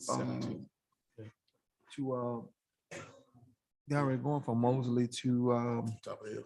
The Palm. Palm, right? So that's already started. So I'm thinking if we did, they already working pretty hard already over in that area. If they can use that funding to finish that out, that'll complete that area. I agree. Option 1. Commissioner Jones, Commissioner Campbell. 1, Commissioner Jones. You don't care? 1 or 2, it don't matter to me. You don't care? 1. I don't, hey, I'm just messing. 1 or 2. Talk to me. Mandy, it sounds like by These are consensus, different. it'll be good to go with number 1, okay? Thank you so much. Commissioners, very briefly, you have a personnel policy. I believe it's been passed out. We're not asking you to do anything today except receive it, consider it, and we can consider it at the next meeting. It should be passed out to all of you. I don't know where Mr. Jones, right, Ms. Jones? Say it? It's in Okay, the agenda packet, sir. in the agenda packet, I'm sorry. Then next, the airport leasing policy. Mr. McNair, our airport manager. You are the airport manager, Mr. Mayor, Commissioners. So the document I provided you guys with is a commitment I made, I think, from my first meeting coming on board. And that was to provide you with a process for ensuring that long-term business deals that come before you have gone through a thorough process that eliminated some of the concerns that I heard from those initial, I guess, joint workshops that we did with the advisory board. Again, this document is a summation of a detailed plan that I've developed that I'm prepared to move forward with. And I would just like to kind of go through a couple of points with you. I can certainly address any questions and kind of go from there. Ms. Cranston, if you would, please go to the process page, which I think is probably the critical piece here. So essentially, this leasehold policy targeted 2 pieces. One was the agreement itself, and the second piece was how we handled our hangar waiting list. And essentially, it developed formal programs for both our processes. The key piece here in section 3 of the lease proposal process gives you a clear layout of all the business that's coming to you long-term or going through this process here. You know, it will be on the airport manager and city manager to scrub the business deal, make sure it's in compliance with FDOT, FAA, grant assurances, those kind of things. And it just kind of flow through the process. If there's extremely long-term deals, obviously we would run them by FAA or FDOT to make sure that we're within the parameters that they lay out. And then it's kind of moving forward to the recommendation to this body of the business deal of the development at the airport. And in closing, it kind of falls back to legal execution of formal documentation and contract administration. So I'm open to any questions, and I can. And you might mention the airport advisory board consideration. Yeah, well, you know, part of the airport manager section here of vetting and going through those things, you know, the advisory board is key. I did go through the process with the advisory board, and they supported the product that was developed. And we actually had 2 to 3 meetings to kind of walk through the more detailed things. And again, I feel confident that what I'm suggesting and recommending here is something that eliminates the concerns that I heard in that initial meeting. So we're not asking for adoption, commission. If you have questions now, fine. If you'd like to take it and absorb it, that's fine. Mr. McNair's worked hard on it with input. The advisory board has considered it on multiple meetings. They have recommended it. It's now to you. And as I said, we're not asking necessarily for approval, but putting it to you. And if you want to ask questions now, fine. If not, we'll schedule it for the next meeting for adoption. I think the other thing is, once you go through the policy recommendations that Mr. McNair has put in place, then you'll see that there's considerable work that's been put in place to make sure that all the I's are dotted and the T's are crossed. That it not only deals with the private hangar situation, but it deals in totality with all portions of the airport and opportunities that may exist from a leasing perspective, whether it's a public-private partnership, whether it's a private entity leasing or trying to purchase property. All those things are encompassed inside of it. There's a lot of detail. I think if you also visit Mr. McNair and look at it, get an opportunity to truly visit the site, then you'll get a better idea as to what some of those ideas are. And I think the input that the commission will have on the front end of this as we begin to review it will be critical for us moving forward, because a lot of the concerns that were voiced when we initially talked about this, he's encompassed those inside of what we've got. And he's also done the comparative studies with other airports from around the country to make sure that it kind of meets some of the basic needs. Any other comments from the commission? I just thank him for putting in all the hard work and extensive, comprehensive thought process in this whole thing. And this is first time we've had something, at least first time I've had something put before me. That respect. So I certainly appreciate it. Thank you. Thank you for your turnaround time on this as well. Appreciate you.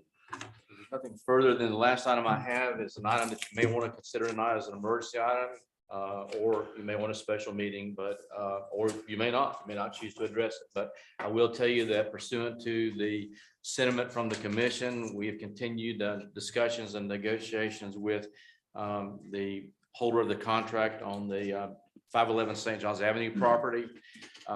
By the way, as an aside, you heard some numbers tonight about cost of construction. Given the 17,000 square foot size of that building and the $1.2 million contract price, that's about $70 per square foot for that building, not counting the value of the land it's on. In any event, we I have dealt with and contacted the chairman of the board of trustees of the church, which owns the property, as well as the holder of the contract. The holder of the contract is willing to assign it to the city, and the city can accept it contingent upon the city being given an additional 60 days over and above the 30 that remains in the due diligence period, during which time we can move forward with a detailed inspection of the premises to highlight any concerns that might require significant expenditures of funds to address. In addition to that, I have now been advised that we have a digital blueprint of the property, which will allow us to seek some design suggestions from some professionals that might give the commission an idea of how the property or the space could be used. So if the commission wishes to, by the way, that contract that we would enter into would be subject to us being satisfied with the due diligence, the results of our due diligence examinations and investigations. And then, you know, us having the option of not moving forward, but it would give us the time to get that done at that price of 1.2. So depending on what the commission's preference is, we can, we'll go in whatever direction the commission chooses. So at this point, the commission has the ability to give direction as it relates to this item. But if we're going to discuss this and deal with it at all, we need a motion to take it as an emergency item. If the existing contract expires before we come back. Second. Motion on the floor in a second. Is there any further discussion on the motion? All in favor, say aye. Aye. Opposed? No. Motion passes 3-1. So at this point, you heard the recommendations from the city manager. We can basically choose to do nothing at this point, or we can choose to have the contract assigned to us to give us a due diligence period, which in essence will be about 90 days, be a 60-day extension from the termination date of the contract, to look into this and extend resources for the purposes of seeing if this is a viable option for us. What's the pleasure of the commission? We started, we might as well finish. That's my kind of. Yes, I think, well, Commissioner McCaskill don't have a voice in this one, and I thought last time we talked about it, but we can pursue looking into it. She was amenable, last time on the vote, so, We'll entertain a motion. I make a motion that we explore, investigate the opportunity. Second. So there's a motion to accept staff's recommendation for assignability of the contract and asking for the 60-day extension so that we can move forward and giving staff the ability to make the, to use the resources for the purposes of doing the inspection period, doing the inspections. Is that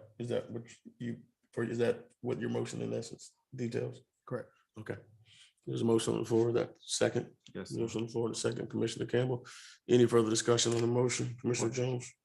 Yes, anybody run the cost that's associated with doing what you're asking to be done? An inspection? Yeah. Inspections are costly. Go ahead. You can do a commercial inspection for very cheap. You know, like when we obtained the Jenkins Middle School facility, we were told an amount, but now we're almost $1 million to try to get it up so we can even occupy the building. So, I don't want the same thing to happen trying to get for the church building here. So I want to ask these questions up front so we'll know. So will we have that kind of inspection or more detail to tell us what we're really getting ourselves into? I think the biggest thing right now, this inspection, I would envision would tell you the health of the roof.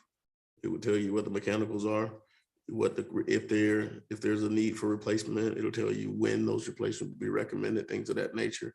From the blueprints and everything else, you're gonna look at what your layout would, what potential layout you'd have for a commission room, I think, which is the biggest piece that comes out of this, and closing walls up to make additional office space, because most of the office space is open air right now, or if there's a trend towards open air office space and just dividing departments out. I know one of the things several things I had concerns with, and I think that's part of it, which we talked about the roof, we talked about mold, making sure that there's no mold. Also the infrastructure in terms of the pipe, the water line, water pipes in there, as well as the electrical. We want to make sure that, no asbestos.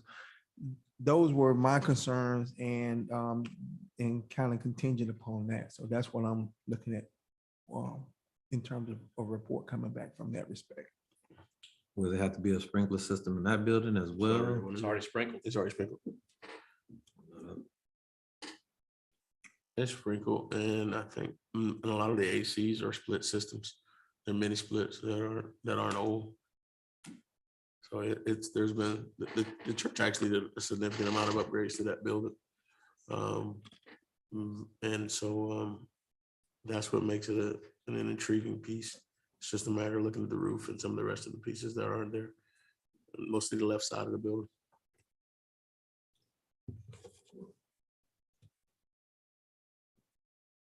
So anything in particular that you would want to see, Commissioner, or anyone else, any other commissioners? No, Just to make sure that it's carried out. Well, I just laid out the things that I was really concerned with, and Yeah. So Commissioner Jones, Commissioner Campbell, anything else? I spoke previously about my concern. All right. Very well.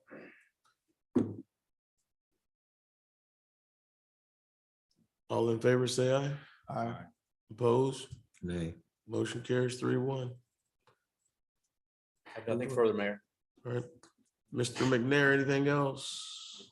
Ms. Gano, Ms. Jones, Ms. Thomas, Ms. Walsh, Ms. Shank, Ms. Krantz. One note, we did have 3 people on the zoning board with terms that expired. In tonight's consent agenda, we did reappoint 2 of those. One gentleman has requested to not be reappointed, so this will make 3 vacancies on the zoning board of appeals. So if anyone has any recommendations for that board, please send them to me. Okay. Lastly, I would just mention the next CRA meeting is August the 8th. I just have a question with regards to the zoning board. We are still in compliance as far as with the quorum, right? With the 3 vacancies, if there was to be a meeting. That I would direct to the city attorney. In the past, the city attorney has told me that quorum is based on the active membership of the board. There's probably a better chance of having a solar eclipse in a meeting. This board hasn't met since probably I know, 2017 or 2018. I'm familiar, but I just want to make sure in the event that there had been or there needs to be a meeting, that even with the 3 vacancies, business would be able to be carried out. Because I know we ran into that issue with some of the pension boards that we're on, so. Commissioner, I've actually voiced the thought that we might combine the duties of the ZBOA and the planning commission, since that planning commission seems to stay populated, and eliminate the second board, since we seem to have a problem filling the membership on it. That's it. Thank you. Cut right. Chief Shaw.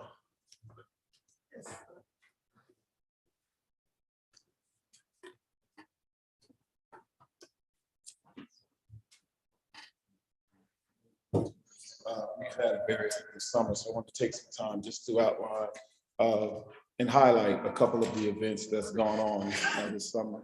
So you all are aware, I'm sure you are or have heard about some of the things that we've been doing with the youth and the community, but I just want to continue on and just make it known, not only you, but the community. On July 17th through 20th, PAL took the mentoring program, the YDC mentoring program to Disney, where they focused on, the theme was self-care. It took 12 youth and had 3 accompanying adults.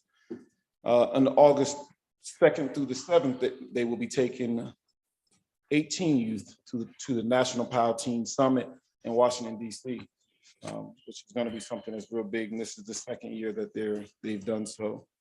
The summer camp, which housed a little over 70 campers, 23 junior counselors volunteered, did a number of terrific things as far as the camp, field trips and activities within the camp.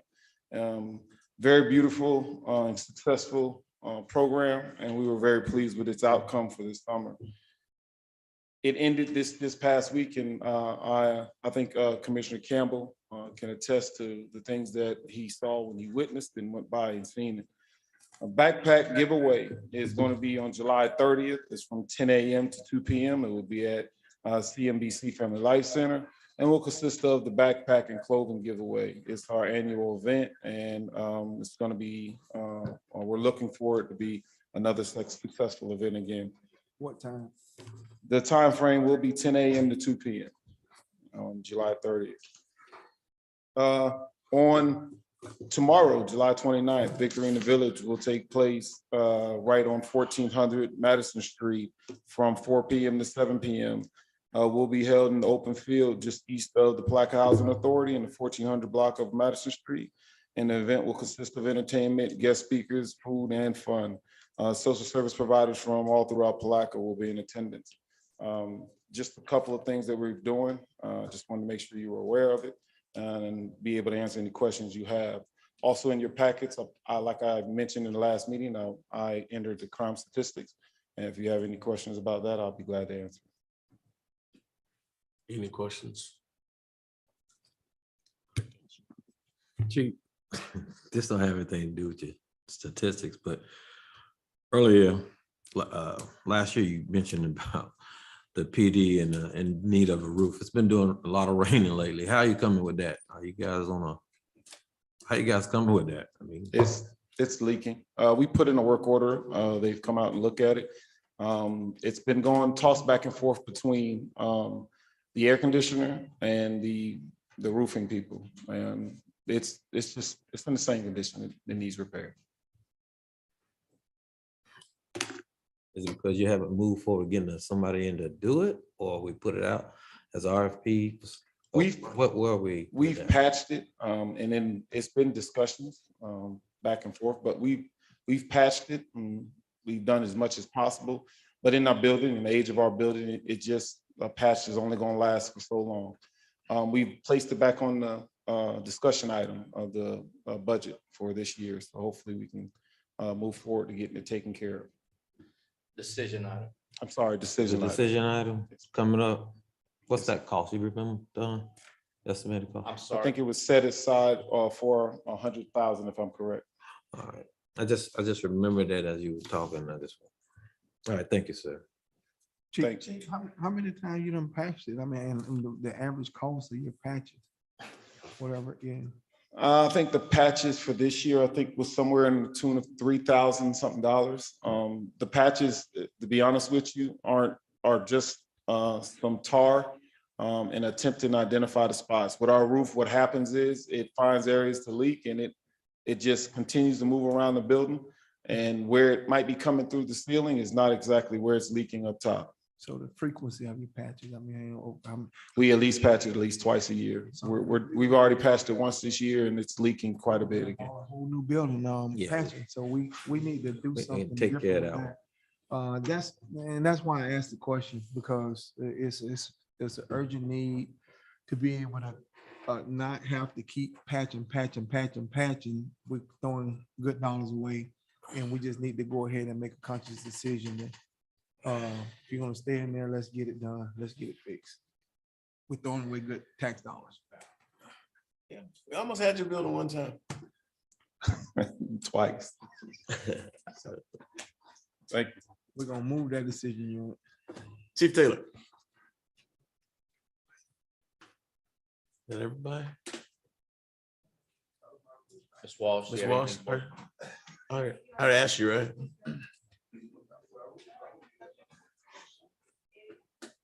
His time is past. Commissioner Borum. Oh, I have nothing to share today.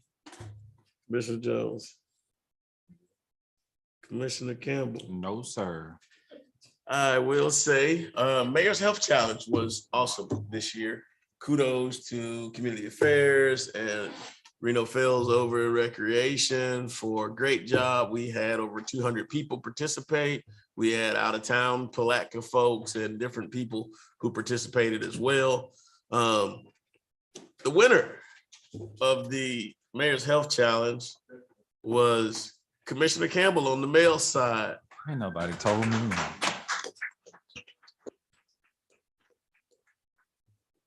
Because me and Mr. Cutright decided not to participate. No, but he did a great job. There's a lot of energy that went into it. Thank you to all the commissioners who participated in the Mayor's Health Challenge. It was a great event. We still have people who are logging in right now to the site. Even Mr. Holmes got his 30 miles in, and he started out 10 days late. And so he pushed it through. The PAL kids every day were participating. We had a group from Pennsylvania that came to Palatka on mission work, who came in and participated. Youth that came with Bob Brunkema, who was once the pastor of First Presbyterian. Bob brought those guys in, and those kids did a great job. Commissioner Jones led Zumba and workouts. It was just a great time.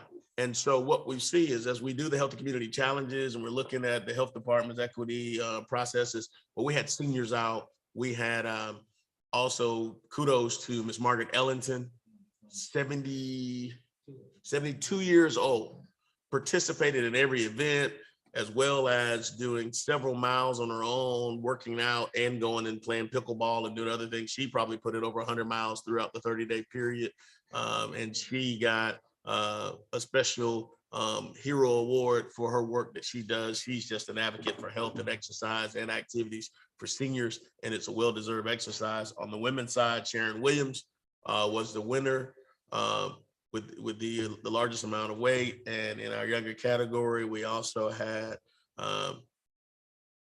another Campbell. Audrey Campbell was also a winner as well. And so we want to thank you. We had A1 Pharmacy provided the $150 awards for the winners. And so it was a great time. We're going to continue on with the health challenge. We're going to issue it to other communities throughout Putnam County, and just continue to move forward as a consciousness for what we have in place.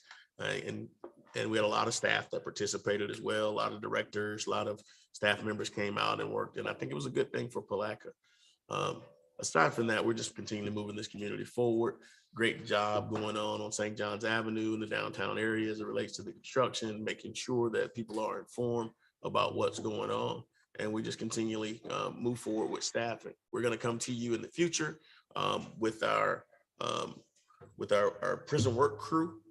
We've got some candidates for potential hire who will be released pretty soon that have been vetted by the resource officers who are there, but we're also looking for your input as we begin to create that criteria for the hiring process with that. So commissioners, if you have any additional information, please bring that forward. Yes. Well, I mean, that's basically what I had from Lieutenant from the Carter. Yeah, Will Lieutenant Carter. I met him out there, and he just wanted to know when we were going to get back started. So I brought it to the attention of City Manager Holmes, City Attorney / City Manager, City Manager Holmes. So I thank him for bringing that forward. We're looking for some resolution. Mr. Dennis, I left you out of the conversation. Do you have anything that you want to report on? Oops. No, Mr. Mayor, as I told you in the pre-agenda, we just at Palatka Gas are doing everything we can to control our cost of gas to our customers. The gas environment is very volatile, as you would expect. And in the past 3 years, we've done 3 prepay deals that have given us discounts. And most recently, we entered into a hedging that will allow us to get gas at half of our cost by April of next year. So tough times right now, but there's a light at the end of the tunnel. Definitely. It sounds great news. Yes. Thank you, sir, for reporting that to us, and we appreciate everything you do. You bet. So with that being said, the gem of the St. Johns River continues to be polished. It continues to shine, and we are the hot spot in North Central Florida. And what we want to do is make sure that as we do these things, that we are putting ourselves in a position that we continually keep the character of this community as the last true snapshot of old Florida. And at the same time, we begin to advance so that our citizens will have greater options. With that being said, we're done.